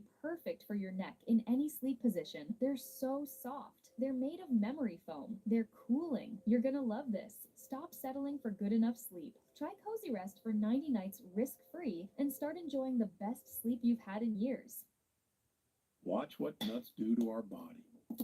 A walnut is really good for you. It's loaded with omega-3 fats or with fiber. But right next to it, cashew. Cashew is not enough. I know cashews are delicious, but your body doesn't think so. Pistachios are good for you. They're the highest melatonin-containing compound, one of 2 antioxidants in your mitochondria. Here's a trick. Always get pistachios in the shell. Trail mix. If you want your own trail mix, you could use walnuts, macadamia nuts, pistachios, add some chunks of dark chocolate, and you got a perfect trail mix. Apples. The average apple in a grocery store is over a year old. What? Yes. Okay, put the apple down. Kiwi. It's really one of the best fruits you can eat. It's got loads of soluble fiber. Now here's the deal. Eat the peel. It's got all the good stuff. Blueberries. When I was a kid, blueberries were little bitty tiny things. And now they've been hybridized to basically be the size of grapes. So don't get carried away with modern blueberries. They've mostly been bred for sugar content. Turkey bacon? Why anybody would be eating turkey bacon is beyond my imagination. The turkey was fed corn and soybeans, so it's an inflammatory bomb. End of story. Portobello mushrooms? So portobello mushrooms are rich sources of prebiotic fiber. And these fibers feed friendly bacteria the foods they want. The more mushrooms that you get into your diet, the more your friendly bacteria actually tell you you're not hungry. Acai berries? So acai berries are actually prebiotic, one of the best ways to improve mitochondrial health and mitochondrial function. Now, acai bowls may be one of the worst foods you can eat, because they're quite frankly mostly sugar. Which is better for weight loss, bottled water or tap water? Neither. People are told you got to drink a lot of water. There's no human studies that show that that's a good idea. Water dilutes out our electrolytes like sodium and chloride. And sodium and chloride are essential for muscles to actually contract. In fact, one of the top reasons marathon runners collapse isn't dehydration. It's drinking too much water without electrolytes. So on the day-to-day, just drink enough water to not be thirsty. Number 2, coffee and tea dehydrate you. This is also a myth. Their water content will keep you hydrated, and they can absolutely count towards your daily intake. Number 3, a study out of China took healthy volunteers, and they put them on a 14-day water fast where they got nothing but water, with one exception. One group got 100 calories per day of prebiotic fiber. The folks who got the prebiotic fiber had no hunger, even with a 14-day water fast. Why? These guys were feeding their bacteria. The bacteria, in turn, sent GLP signals to the brain saying, hey, we're full. Our bacteria are perfectly capable of making that. That's how we discovered this hormone. So one of the keys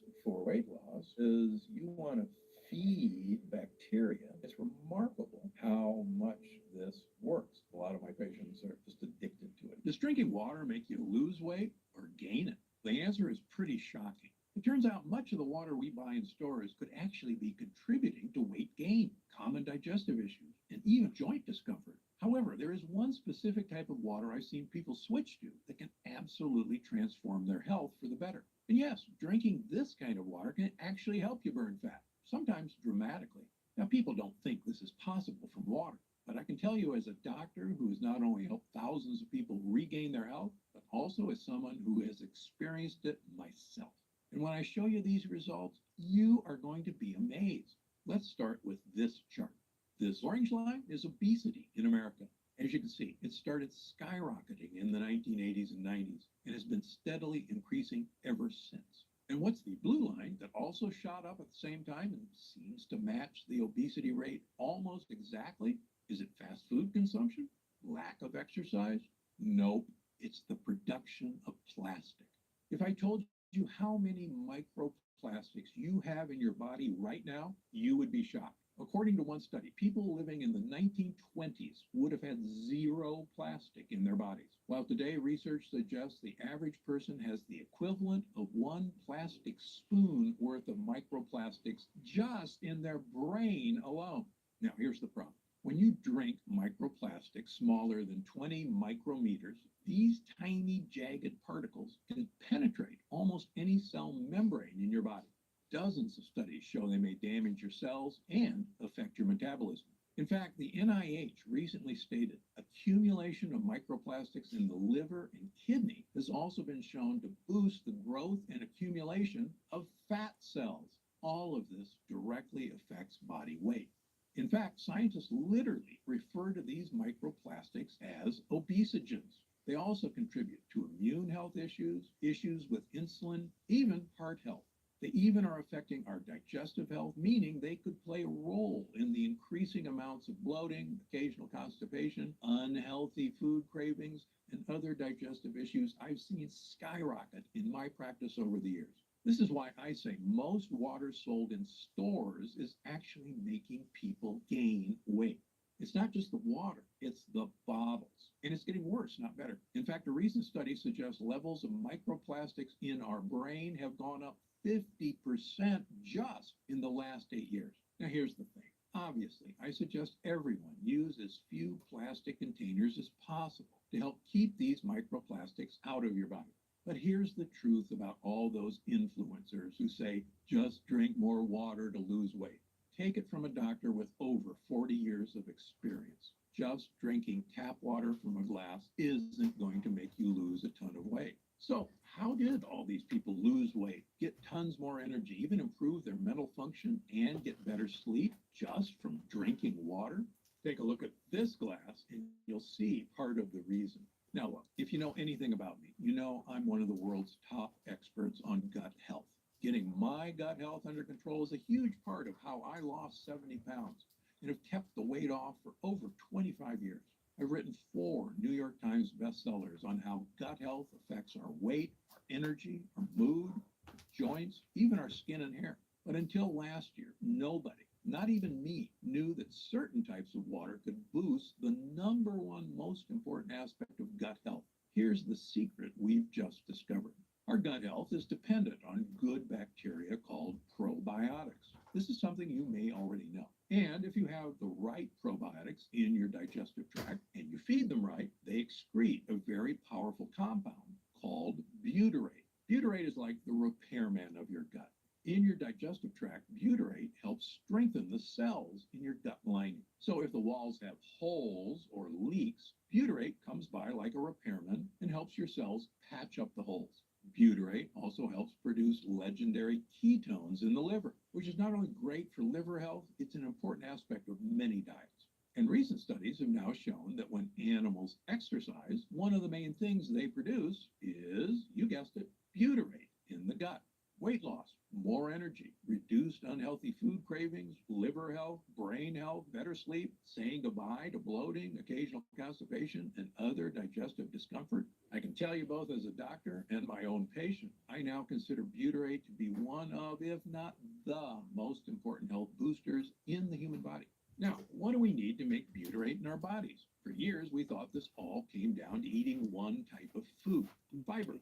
The right high-fiber foods are what your probiotics need to make more butyrate, which it... Yeah, I only watched season 1 and 2 of The Boys. It seems I should not see the rest. On another note, I enjoy your takes, good and bad, on movies. Also nice to see Dark Hour and Platoon back again. You rock. Thank you, my friend. You rock, in fact. But you know what doesn't rock? the mango and grok. And I didn't even intend for that to rhyme, but here we are. So I watched it today, and my theater was good enough to play it at 1.25 speed, and I still found myself checking my watch when I was watching this. So to put it into context, this is the first theatrically released Star Wars movie in, what, 7 years? So it's been 2019 when we got our last one with Rise of Skywalker. 7 years is a long time, and Star Wars has not been through, well, it's not exactly gone from strength to strength since then. So I guess they needed to come back big with this. They needed to make a splash. They needed to really, like, you know, announce that they have returned and Star Wars is back, baby. And this movie, man, I don't think I've felt less invested in something since the last time I used Microsoft Excel. It was absolutely, it was a movie that managed to do absolutely nothing, right? It was basically 2 episodes. It was a 2-episode special of the Mandalorian TV show, just sandwiched together. That's all it was. And man, everything that like Chris Gord said when he saw like the first 25 minutes, that's just projected over the entire movie. I came away from this feeling nothing whatsoever. Just, I'm glad I got through it in time for open bar. That was it. If I paid to go and see this at the cinema, oh, sorry, I did, obviously, but I would feel pretty fucking shortchanged. What did you guys think? What to say? It's not just 2 or maybe 3 episodes of a TV show. It's like the middle 3 episodes. It's the filler 3 episodes. It's not even the bit that gets to the point. There's no Moff Gideon making Force clones or whatever the fuck it was in Mando season 3. It's not leading anywhere. It's just like almost like a day in the life shot of the Mandalorian, which is it's almost what people like to think about season 1 to begin with. The writing was never great, and it never had a massive sense of purpose. But it was a show that took a lot of joy in sort of just being in the world it was in. It wasn't adding much to that world, but when you come off the back of Last Jedi, Solo, Rise of Skywalker, having something that didn't obviously hate itself was nice. It was a bit refreshing, and it reminded people that this galaxy has a huge amount of life in it. Look, it's all over the screen. It's in every single frame. You get all those cameos. You get all those creatures walking past. That's all nice enough to see, because it sort of dimly reminds you of all the toys that you used to buy. And that was good for a season. And then when Mando tries to get itself a story is when things start going particularly wrong. It has never been good on the character front, but the story is nonsensical by the time you get to season 3. This sort of just reverts back to season 1. It's just like, aren't you just happy to be here again? No. This never should have been released theatrically. This should have gone out on Disney Plus. It should have just been a special or something. That's all. I agree with Platoon, by the way, that it did feel very like you just kind of got plopped into the middle of a storyline. And when I was watching it, I was like, it felt that there was this weirdness that it's like you didn't need to be super familiar with anything up to this point. Because I don't remember shit about Mandalorian season 3 or anything. And I was like, okay, all this is making sense, but it felt hollow and empty. The one good thing I could say about it is it wasn't a woke piece of shit. It was just a regular piece of shit. That was basically the scenario. It was just a bunch of fetch quests. That's the best way to put it. It was, hey, you need to go here and do a thing. You need to go here and do a thing. And they would try to connect it with action sequences that some of them were okay. You know, some of them were, like, you know, if you isolate them. But it was almost as if they didn't realize that less was more. And the older Star Wars films had those action sequences between the longer parts that were kind of fetch questy. But it wasn't like, okay, go here, big long fight sequence, I'm here now. And that's what it was. It just felt like shitty dominoes falling over and over. Yeah, the problem is there's no emotional investment to tie together those action sequences, and so you essentially just have a bunch of NPCs spouting generic dialogue at each other to move the quest forward to the next objective. And the setup for the plot is about as simple as you can get. It's like that episode in season 1 of The Mandalorian where he has some of his parts stolen from his ship, and in order to get them back he has to go on a quest to kill a monster, and then the Jawas will give him the parts back in order to like get the Razor Crest up and running, and off he goes. So in this one it's like, I should just, for the benefit of the people in chat, I'll give you the most basic rundown of the plot. Mando is now working once again as a bounty hunter. He's working for the New Republic to hunt down former Imperial commanders that he can then bring to justice. And so he's after the next one, but nobody quite knows where he is or even what he looks like. He's got a deck of cards, basically. It's exactly like what America did when they invaded Iraq, and they had their deck of cards with all the top Iraqi commanders, and so they're doing this now. So he's after the next one. Nobody knows exactly what this guy looks like or whatever, but there's two like Hutts, like members of the Hutt clan, crime syndicate, whatever you want to call it, who apparently do know who this guy is and where they can find him, but they're only going to help if they can get their son back, or he's been kidnapped by someone else. And so it's literally that three-step process, like Dark Hour said. Go rescue the son that's been kidnapped, bring him back to them. They'll give you the location of this rebel commander or former Imperial commander, which then he can go and capture. That's the basic setup for the story, but obviously things go wrong along the way, and it's the most basic bitch setup for a movie you could get, and it's so strange because I so expected with this movie that it was going to be something bigger, and I don't know if I necessarily wanted it to be, but I feel like it kind of needed to be. It needed to tie together some stuff from the TV show. It needed to tie Mando into a bigger universe because we're not in a TV show anymore. It's a movie. It has to mean something in the Star Wars universe, and this means nothing. Absolutely nothing. A couple of people in the chat asked this question, and they mentioned that it's like the Star Wars, the Clone Wars film. It's actually more like that than you realize. It's the same Hutt.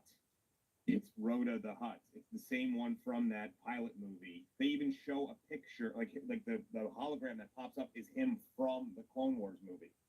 And then he turns out to be like a roided out Incredible Hulk knockoff. So yeah, he's a bulky Hutt. You're right. So he's weightlifting and stuff. Yeah. Like he's now fighting. Like he's been captured and he's now used in like fighting pit tournaments. And he's on his last fight, right? And so he believes that he's going to get released after he completes his final fight. His contract or his bounty is going to be paid off, and he can go his own way. And he doesn't want to go back to his family because he wants to escape from that life. He wants to. And they want him dead because he's the son of Jabba the Hutt. So they want to kidnap him in order that they can kill him because the son of Jabba the Hutt is a threat to them. I love the way that he exposits all of this for us at least 3 times in dialogue, as though it's the first time each time. It's so like, this is why I'm here. This is what I think. This is what I think about the place that I'm in. And this is what it means. And 5 minutes later, they reacquaint themselves and say, this is why I'm here. This is what I think about it. This is what I hope to get. We've had this concept. Why do you have nothing to say? It's a 2.5-hour movie. How are we repeating dialogue every scene? It was more like an hour and 45 minutes in my case, but yeah. When finding out that they were even making this movie, right, the first assumption I would have is like, okay, so they'll probably have Ahsoka, they'll probably have a couple of like Luke. Yeah, they're going to tie together the shitty like Filoni universe or something. If we've got an Empire remnant, we'll probably have a big old Star War at the end with a bunch of stormtroopers and TIE fighters and a capital ship of some kind, and this ancient fucking, maybe Charles Dance will play some Empire leader that they didn't get from before, and all you'll have is one scene where he says, kill them. And then he gets shot and blown up or something. And of course, the end will be like, there's a greater threat, Thrawn. And then it'll be like, tune in next time to see Mando and team go against. No, and I say this lovingly. Chat, you remember the Book of Boba Fett? Everyone does. Great show.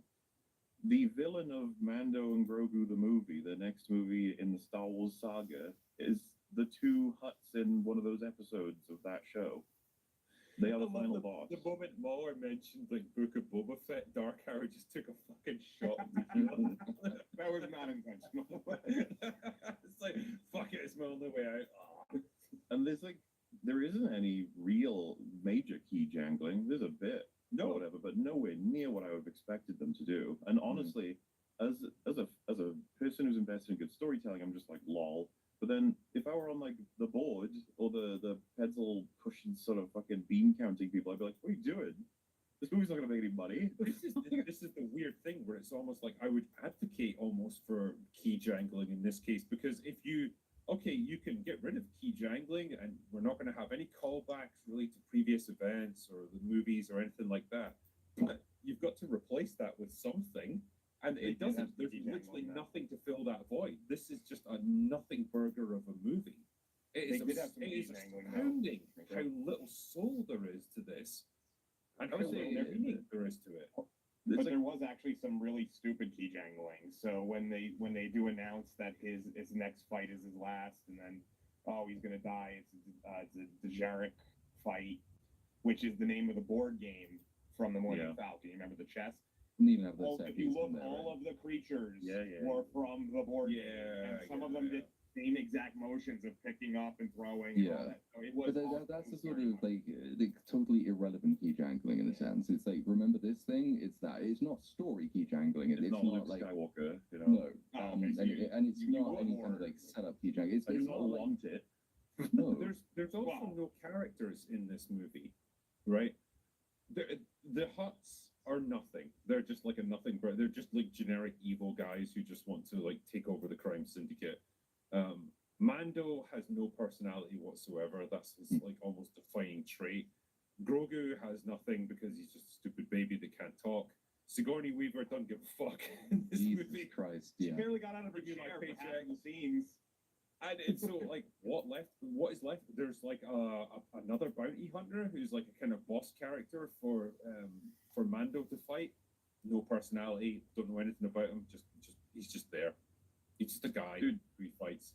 You know, his friend who he meets up with in the prologue, who's from Bomo's show. I forget the name of the guy. It begins with Z. It's something like Zed Sable. Carillius or something, isn't it? Whatever. I have a feeling that if I showed this film to like, I don't know, it's my sister or something, she'd probably be like, "Oh, is he from the Mando show?" I'd be like, "No." I'd be like, "What? Where's he from?" I was like, "Different show." Oh yeah, here we go. Babu Frick got any personality? Not really. Just annoying.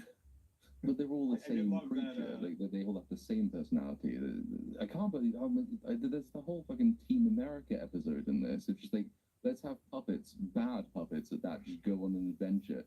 I'm sitting there watching and saying, is this Star Wars? What am I actually watching here? Why am I watching bad the animatronic puppets just climb up cliffs and do random crazy shit? And by the way, having like their thing is because Mando gets captured because he's an idiot. And their plan is to go rescue him. So they all get in a ship that he can't fit in, and then they land, and then they rescue him, and then he looks at the ship, and they can't. And there's literally a moment where they're all walking back to the ship, and like Mando looks at it, and he's like, "That ship is smaller than my entire body." Like, it's so dumb. Yeah. So for the benefit of people in chat, this is essentially 2 episodes of Mandalorian sandwiched together, right? So episode 1, he has to go and rescue. Is it Rada? Is that his name? Rota. Yeah, and so like he does the pit fighting thing with him, and then they break out. He gets him back, and then he goes his own way, and then Mando just heads off with Grogu after collecting his payment. He's got a new Razor Crest, by the way. It's like functionally identical to the old one, because they just want that ship back, basically. But anyway, goes off. He's just chilling with him. Then he gets captured by evil bounty hunter guy and brought back to the other Hutts for punishment. And that's when Baby Yoda then has to go on a rescue mission to save him. And it's as retarded as you might imagine, because as Platoon said, you've got a bunch of animatronic puppets working together. And it's nice that they try to use practical effects for this, but they probably shouldn't have because it looks so shit. I've been tired of them running on the excuse that it's practical so it can be shit. It's really annoying. Practical, just like CG, can be good, great, terrible, or okay. It can be all of it. They seem to have like almost memed into existence that Star Wars puppetry and Star Wars animatronics in the OT were always like janky and goofy looking. Like Baby Yoda being obviously a puppet is used as a joke several times across the Mando show and pretty much several times across this movie as well. You go back and watch something like Return of the Jedi, that's not ever what it was. That one of the things that really stands out about the OT Star Wars in particular is how very, very good the puppetry is. You don't look at Yoda and think he looks janky. You look at Yoda and you sort of forget he's a puppet because it's all really, really well done. Whereas like, since then it's all been like, I've barely eaten it all, Agatha. I had a meal earlier, but I liked about it. I haven't really eaten I think anything, the done anything. cardinal sin that I'm you just I think chilling. showed more would like it's the bit where they drop Baby Yoda Yeah. onto the ground and he runs off, and it's just like Not the to most work out and shitty that's about it. looking. It's like a Nothing broken really remote going on control today car. with me. This goes. Yeah, it's like they put him and glued him onto the Kind top of the of a point of the radio live control stream. car and just set it off. And he's Yeah. even better, little legs with speed. It's sad, but like this whole movie. Like, Hey, chat, you ever wanted to see Jabba the Hutt in a car chase? God. That's in this film. There's so many things that You happen in are this film. I think kidding. all of us No, just like. not kidding. Not kidding. Jesus. my My favorite thing, because Rota can speak English as well. We should probably mention that. Like, Yeah. we're used to the They Hutt all can, speaking, actually. Yeah, they can if they choose to, but he does it a lot, and it's like it's everything that I would never have wanted to see. I've never looked at the Hutts, right? Seeing and hearing Jabba, I love his voice in Return of the Jedi, and then being like, oh, this is a Moving and relative of deep his. and- Yeah, it was just very alien and sort of intimidating. Rota's is like, hey, Mando, yeah, man, how you doing? You know, we gotta get out of here, dude. Like, oh, shit. Like I said, oh, no. Yeah, it's really difficult when your dad's Jabba the Hutt, and like, you gotta like get out from under his shadow. It's Like I said ah, backstage with please Jeremy Allen White, it just sounds like you took Lip from Shameless and made him into a Hutt. That's exactly what it sounds like in every interaction. It's not just him. All the line reading is like this. It's like they're all reading the script for the first time. He's a particularly bad example because he is a CGI creature, so you've got basically nothing else to latch onto but the vocal performance. But then compare it to Sigourney Weaver, who I don't think I've ever seen less bothered about the movie she's in. Like she's barely in it. I know. She has like 3 minutes. I am 100% like convinced that like she took the paycheck, didn't read the script, didn't know what her character was. She just showed up on the day. It's like, all right, what the fuck do you need me to say? Like, okay, she stand in this big green room, okay, and just say these lines. Like, go with whatever tone you want. It doesn't matter.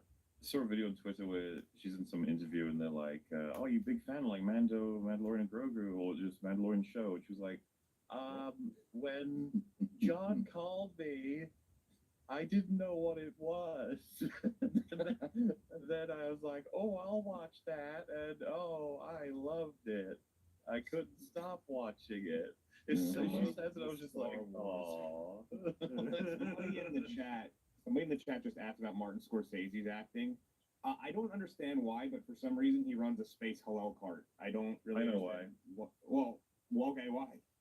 Because he's the same species that Jon Favreau was in Solo, and the meme is that like he's a chef because fucking Jon Favreau is the movie chef. I know that he's talked about this in some interview at some point. But like, if you're a director and you're doing a special animated character role, I guess you got to be that species now. This starting a trend. Oh, okay. Yeah, well, that was kind of my question. Was like, of all the things for them to be like, hey, Martin Scorsese, would you like some lines? And they put him in that role. But that's the thing. I thought it was meta because like, the premise of his character in this movie is if you pay him enough money, he'll say what you want him to say. I suppose that's all of them, isn't it? Thanks for watching this video. This is just a little announcement by me that on June 27th in book now using the link in the description. Frollies, free to fun. Old Spice gentlemen. Guess I've always been a gentleman.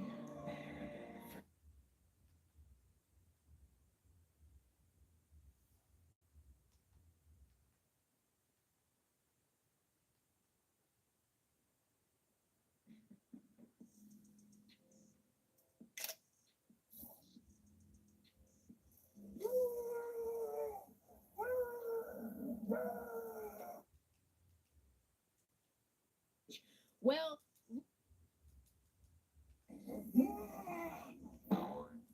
the question was, what is Christopher Nolan's motivations for reconnecting with Elliot Page, formerly Alan Page? Well, rumor has it, is coming out in this trailer, and we do get a shot of her in this trailer, that Elliot Page may be playing the ghost of Achilles. Yes. As I said, if they cast Elliot Page as Achilles, I don't really know what else to say other than it's going to be a really bad call. I'll tell you that. This is the story of how Christopher Nolan's most anticipated film in years might already be doomed before it even reaches theaters, all because of one casting rumor that has the internet in complete chaos. Achilles in the Odyssey has sparked a wave of backlash so massive that it could genuinely sink one of 2026's biggest movies. And honestly, the people calling this out have a point. Elliot Page is also in this movie. As what exactly? I don't know, a drummer boy maybe? Page is like 5 feet tall and weighs 90 pounds soaking wet, so I don't really see how they're going to fit in amongst all those big Greek soldiers and terrifying monsters. Over the past few weeks, if you've been online at all, you've seen the memes, the videos, the side-by-side comparisons, and endless commentary. Universal Pictures has yet to officially confirm the rumor itself, but the damage to this film's reputation is already happening in real time. Today, we're breaking down exactly why this casting choice, if true, ranks among the most baffling decisions in recent Hollywood memory, why audiences are right to be upset, and why Nolan's own words about this film make this casting look worse rather than better. Let's get into it. Before we go further, let's get the facts straight, because plenty of people are weighing in on this without actually knowing what's been confirmed and what hasn't. Christopher Nolan's adaptation of Homer's ancient Greek epic, the same poem that has anchored Western literature for nearly 3,000 years, arrives in theaters on July 17, 2026, distributed by Universal Pictures. $250 million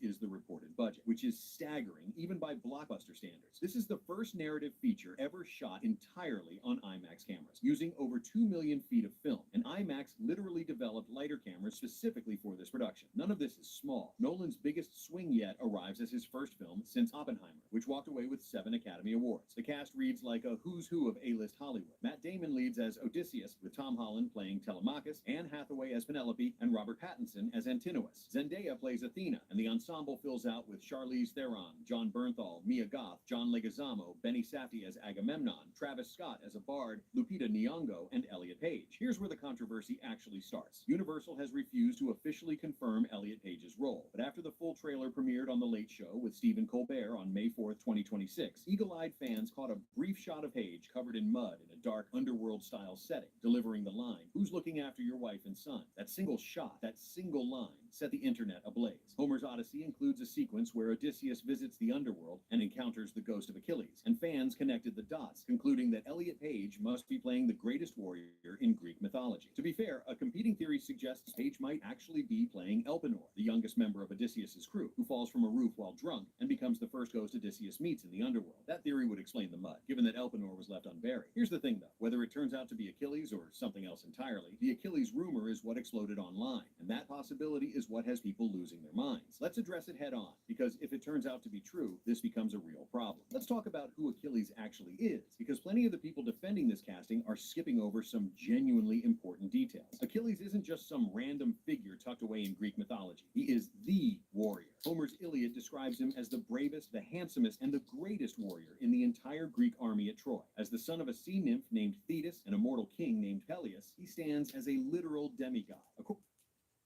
Him as the bravest, the handsomest, and the greatest warrior in the entire Greek army at Troy. As the son of a sea nymph named Thetis and a mortal king named Peleus, he stands as a literal demigod. According to legend, his mother dipped him in the river Styx as a baby to make him invulnerable, holding him by his heel, which remained the one vulnerable spot on his body. And that's where the phrase Achilles' heel comes from. 2,500 years later, we still use his name in everyday language because the man is that foundational to Western storytelling. Commanding the Myrmidons, an elite force of fearless, highly trained soldiers, Achilles defeats Hector, the greatest Trojan warrior, and serves as the reason the Greeks win the Trojan War in the first place. According to the prophecy, the Greeks literally cannot win without it. This is the character we're talking about. Physical dominance isn't just one aspect of Achilles, it is the defining trait of the character. You cannot separate Achilles from his warrior identity, his stature, his physicality, his presence. And that's the entire reason the character has survived for 3,000 years. Now, let's look at how this character has been brought to life on screen recently. Brad Pitt took on Achilles in the 2004 film Troy, and according to Today.com and multiple sources from that era, he trained for 6 to 8 months straight. Roughly 10 to 30 pounds of muscle were added to his frame depending on the source you read, putting him at around 185 pounds at 5'11",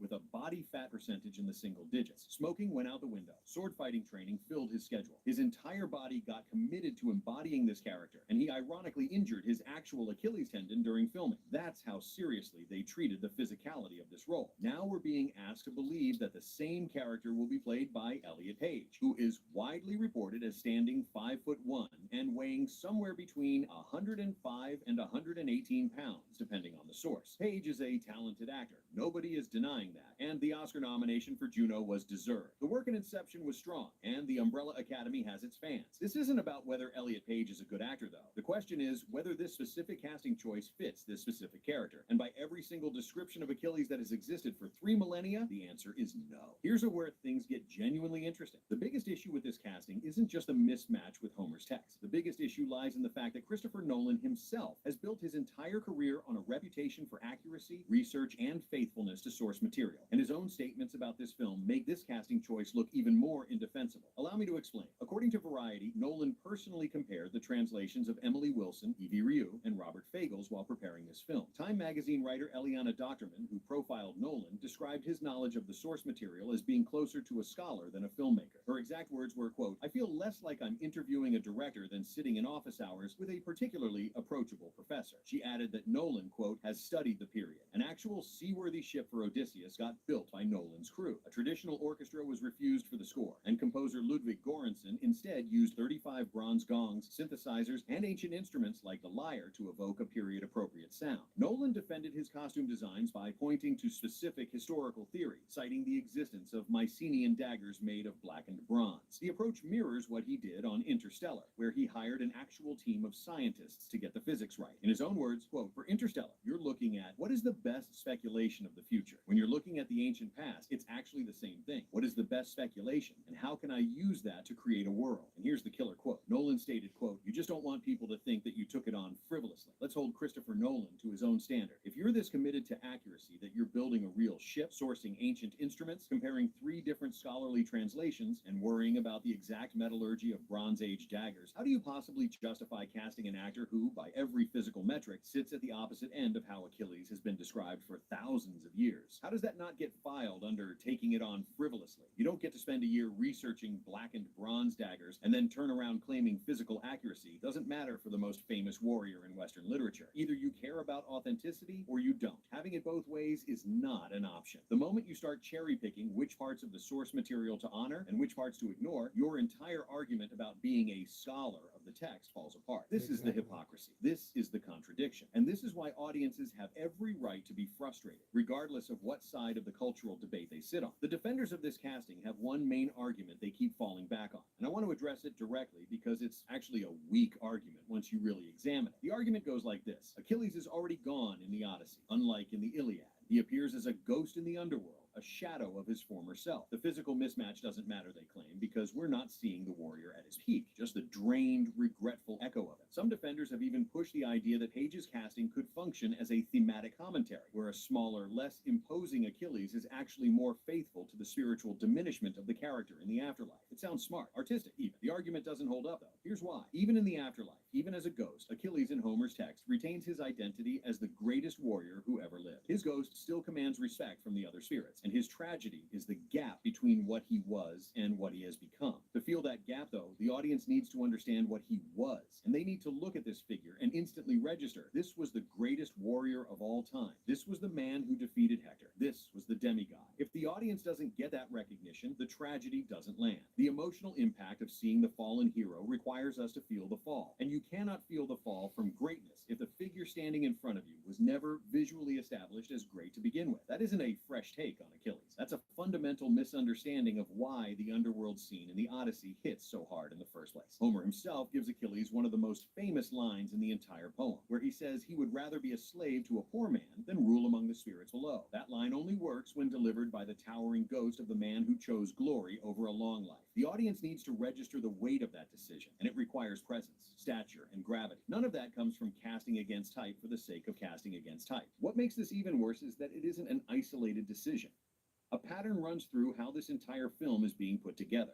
Reddit users and critics have flagged that not a single major role in the Odyssey appears to be cast with a Greek or Mediterranean actor. The film is set in ancient Greece, based on the most famous Greek poem ever written, and somehow the production couldn't find a single Greek actor for a major role. As one online critic put it, quote, "Nolan couldn't bring himself to hire a single Mediterranean actor. Looks like diversity and representation only works one way in Hollywood." Even Matt Damon, who leads the film, comes from a Nordic ethnic background that bears very little resemblance to someone born around the Mediterranean. The trailer features modern American English dialogue, with everyone, including British actors like Tom Holland and Robert Pattinson, speaking in American accents. Critics have called the dialogue jarring, pointing to Tom Holland delivering lines like, "My dad is coming home," which lands less like Homer and more like a Disney Channel movie. Reviews of the costumes and armor have leaned toward calling them fantasy rather than authentic ancient Greece. Put it all together and you have a director who claims to be deeply committed to scholarly accuracy, yet keeps making decisions that abandon that accuracy at every turn. The Elliot Page as Achilles rumor is just the most viral, most memeable example of a much larger pattern. That's why people are frustrated. The anger isn't about one casting decision. It comes from the sense that the director keeps claiming one thing while doing another. Let's talk about what's genuinely at stake here, because this is far from just a Twitter argument. $250 million sits behind this movie, which is a massive amount of money. Even with Nolan's track record and the fact that tickets reportedly went on sale a full year in advance and sold quickly, a budget that size needs a massive global audience just to break even, let alone turn a profit. When your film gets memed into oblivion before it even releases, when AI-generated parody videos of your casting trend on X, when people openly say they're skipping the movie because of the casting decisions, you have a real problem on your hands. The conversation has shifted away from whether the film looks good. Nolan's craft, his IMAX technology, his ambitious scale, none of that is the focus anymore. A casting controversy is now the focus. Every interview, every trailer drop, every promotional moment will get filtered through that lens, which is a marketing nightmare. The worst part is that Universal could have prevented all of this by simply confirming or denying the rumor. Their silence is letting this story snowball further by the day. Film critic Jeffrey Wells, writing on his blog Hollywood Elsewhere, initially refused to believe the rumor was true, stating that Nolan, quote, wouldn't dare cast Page as Pitt's replacement. He just wouldn't dare. Wells also noted that during a recent 60 Minutes segment on The Odyssey, anchor Scott Pelley didn't even ask Nolan about the controversial castings. The silence itself is becoming part of the story. When a film this big, this expensive, this culturally important gets this much wrong, the damage doesn't stop at the film itself. The industry's credibility on casting decisions in general takes a hit. Every time a casting decision becomes a controversy, audiences grow more cynical. Skepticism builds about the next decision, and willingness to give the benefit of the doubt gets eroded. None of that helps anyone. Not the actors involved, not future productions, not the broader conversation about who gets to play which roles. Casting Elliot Page in this role, if that turns out to be what's actually happening, doesn't actually advance representation in any meaningful way. The conversation collapses into a culture war debate, and that's a debate that swallows everything in its path. The casting becomes a symbol. The film becomes a battleground. The actual artistic merits of the work get completely lost in the noise. That's a shame, because Christopher Nolan stands as one of the most ambitious directors working today. The Dark Knight, Inception, Interstellar, Oppenheimer. This is a filmmaker with an extraordinary legacy behind him. The Odyssey, handled with consistent commitment to its source material, could have been the crowning achievement of his career. Instead, we're 3 months from release, and the conversation is dominated by memes and backlash. That's a creative tragedy, and none of it had to play out this way. So, where does this leave us? The rumor remains unconfirmed. Page might be playing Achilles. Page might be playing Elpenor. Page might be playing someone else entirely. Universal Pictures has refused to comment, and Nolan himself has not addressed it directly. The damage from the rumor alone tells us something important, though. Audiences clearly have a sense of what they expect from a film like this. There's a limit to how much creative reinterpretation people will accept before they push back. No matter how prestigious the director, no matter how big the budget, no matter how impressive the technology, you cannot ignore the foundational expectations of a story that has been told for 3,000 years and expect zero consequences. If this casting turns out to be true, The Odyssey could become one of the most controversial blockbusters in recent memory, but because of the gap between what was promised, accuracy, scholarship, faithfulness, and what got delivered. The people calling this out aren't wrong. They aren't overreacting, and they aren't being unreasonable. They're holding a filmmaker to the standard that filmmaker set for himself. That's just consistency. The Odyssey arrives in theaters on July 17th, 2026. Whether it lives up to the hype or becomes a cautionary tale about Hollywood casting decisions, we'll find out then. Until that day, the memes will keep coming, the discourse will keep raging, and Universal Pictures will keep staying silent. As more information drops, we'll be right here to break it down. That's the story. Let me know what you think in the comments. If you found this breakdown useful, hit that like button and subscribe for more deep dives into the biggest entertainment controversies. I'll catch you in the next one. Yo, you're live with Anderson Paak. Today we're talking pro money moves. Ooh, we got our first call. Hey.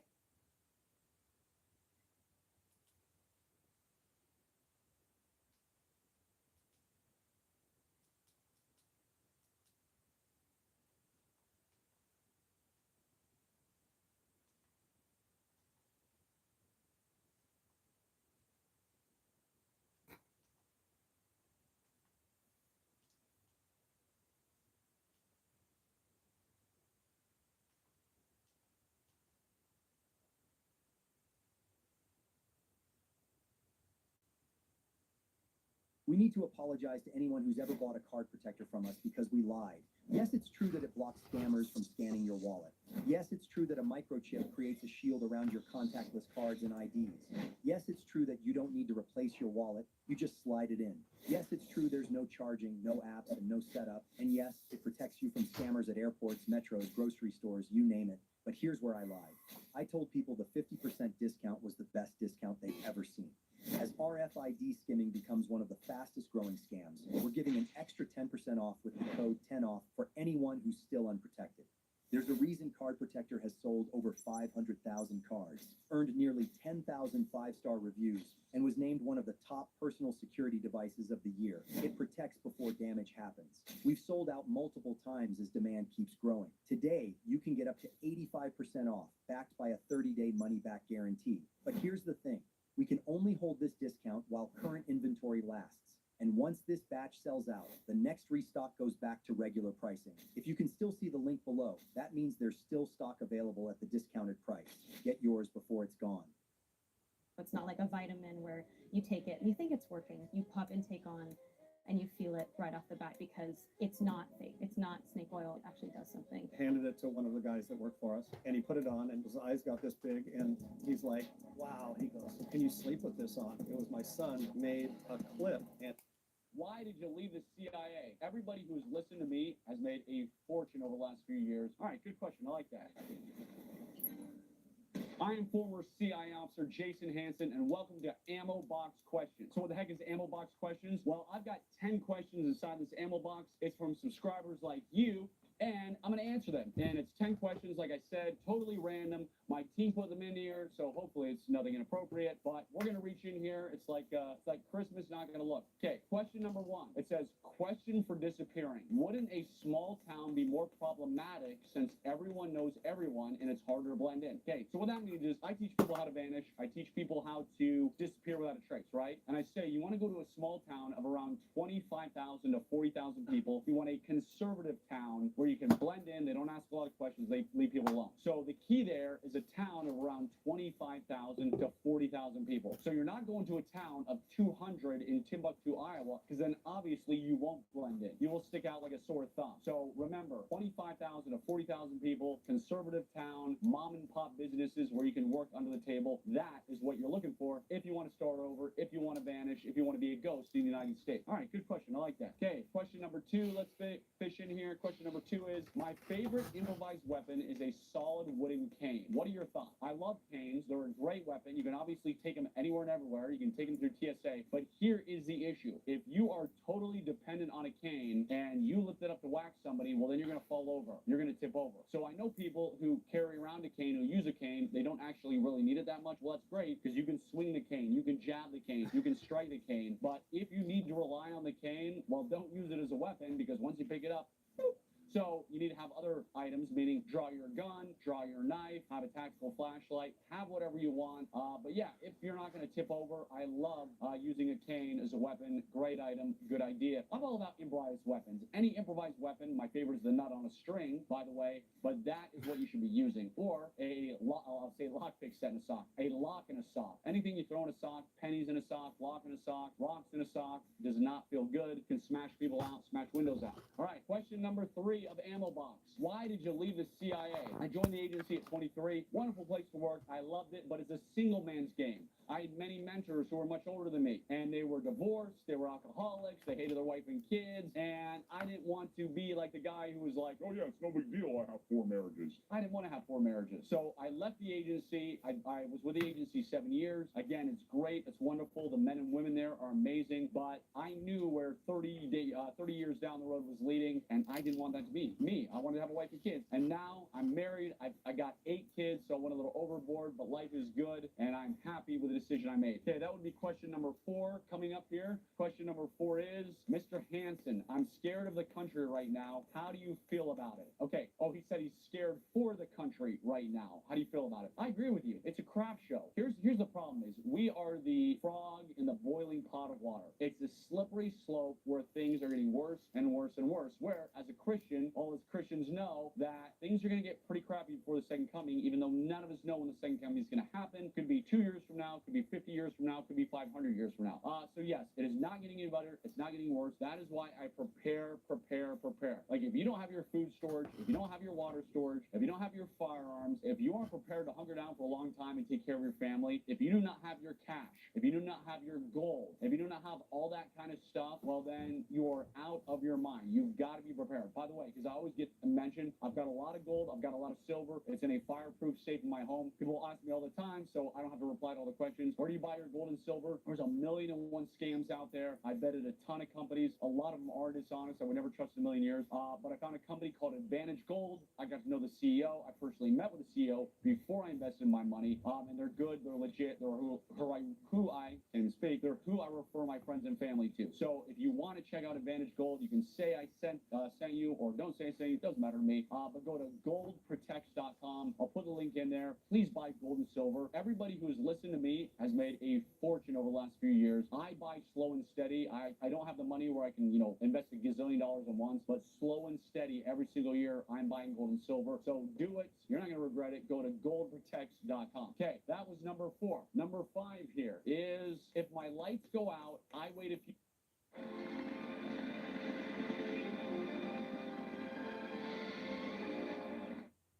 I have to clean the bathroom again. Yeah, that's like 5 out of 10 difficult. You should do it once a month. And I gotta get on my own phone plan? Well, that's 1 out of 10. Just sign up for Visible. Simple, stress-free, only $25 a month. Go to visible.com to learn more. What if I don't like my therapist? You'll find one you do. I can't deal with insurance. Rula makes that part easy. There's too many New finished Ultimate Quantum costs less than Cascade? This just makes sense. It makes sense because nothing. At Sheehy, we love to keep our community moving. That's why we're offering you amazing deals during our Sheehy Has Heart sales event with Memorial Day. Wait a few seconds for my generator to kick on. What do? All right, so this guy obviously has a whole house generator, which is awesome. It's great. If you can afford $20,000 or whatever they cost these days to buy a whole house generator, absolutely do it. As for me, I have a lot of small portable generators. So I've got solar generators, I've got gasoline generators, get Honda if you're getting gasoline, and I have propane generators. So I love propane for generators because you can store propane pretty much indefinitely in a backyard or in a back shed in my backyard. So I have a lot of propane generators. So if my lights go out, I just start plugging in stuff. Not a big deal. On my fridge, I do have a transfer switch, which means if my fridge goes out, it automatically switches to my solar generator and works. But yeah, that's what I do. I think everybody should have generators these days. If not, you are loco. All right, that was 1, 2, 3, 4, 5. Okay, halfway there on Ammo Box. This one is, there is no such thing as former CIA. Is there, Jason? Well, there is. When I left the agency, because I had a good relationship, because I did work, they did highly encourage me to try and stay there. I said, thanks, it was wonderful, but I'm going out on my own. And yes, once you leave, you are on your own. That is why when I write a book and do stuff, I have to send it to the agency. I have to send it to the publications review board to review, make sure there's nothing classified in there. So yes, there is such thing as former CIA officers, and I'm one of them. All right, a couple more here. This one says, what do you think of using Faraday bags for, I can't even read this word, is one of my, for privacy. I was like, for primary, okay. So what do you think of using Faraday bags for privacy? They're great. I like Faraday bags. I own several Faraday bags myself, but just make sure you test them. If you buy a $5 Faraday bag off of Amazon, well, probably not going to work, which is why you take your cell phone, put it in the Faraday bag, have somebody call you, ensure that it works. So I do a lot of very sensitive meetings. I will put my electronics in a Faraday bag before I go anywhere near those meetings. So yes, I am a fan of Faraday bags. 3 more. We're almost done. Number 7, do you ever carry a 38 special revolver? I used to back in the day all the time. I'd have a Smith & Wesson J-frame, a little snubby, throw it in my front right pocket, carried it all the time. These days, to be honest, I mostly just have them stored around my house or in my office. So I have them in a rapid access safe on every level of my house. I have guns for home defense purposes, all in safes because I have 8 kids. But yes, I do. I mean, I love revolvers. They're great. If you don't want to have to worry about clearing a malfunction, or if you have arthritis and you can't rack a slide, well, get a revolver. I like Smith & Wesson or Ruger. revolver. Those are my favorite revolver companies. But yeah, nothing wrong with a 38 special revolver. Still gonna kill somebody. Still not gonna feel good if you get shot. So not a bad choice at all. Dos Mas. Okay. Number 8. What is the holster you use for your P365 pistol? Good question, and I happen to be carrying it right now. Let me reach inside my pocket, get this microphone cord out of the way. So this is the gun I'm carrying right now, Sig Sauer P365. This is the holster. It's just a regular Kydex pocket holster, as I almost drop it. It's a regular Kydex pocket holster. If you go Google P365 plus Kydex pocket holster, you'll see a lot of options. The most important thing is make sure it has hooks, so when you draw it, it stays in your pocket. I have purchased, foolishly, meaning I clicked too quick before I did any research or somebody gave one to me, pocket holsters that clearly were designed by guys who never pocket carry. Because when you would draw the gun, the holster would come out with it. You don't want that, obviously, so make sure you practice and test your pocket holster before you actually put into action.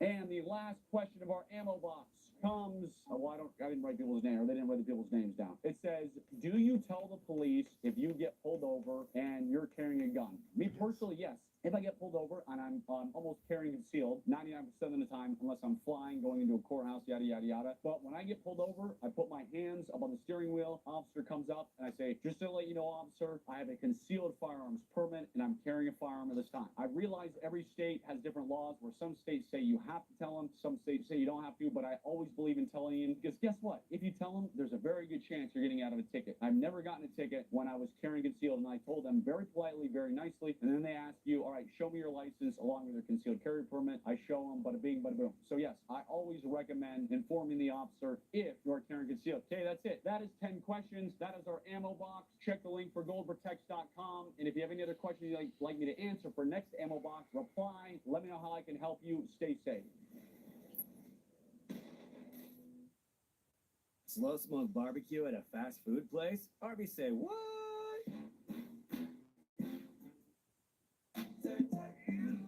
Allergies got you trying every trick.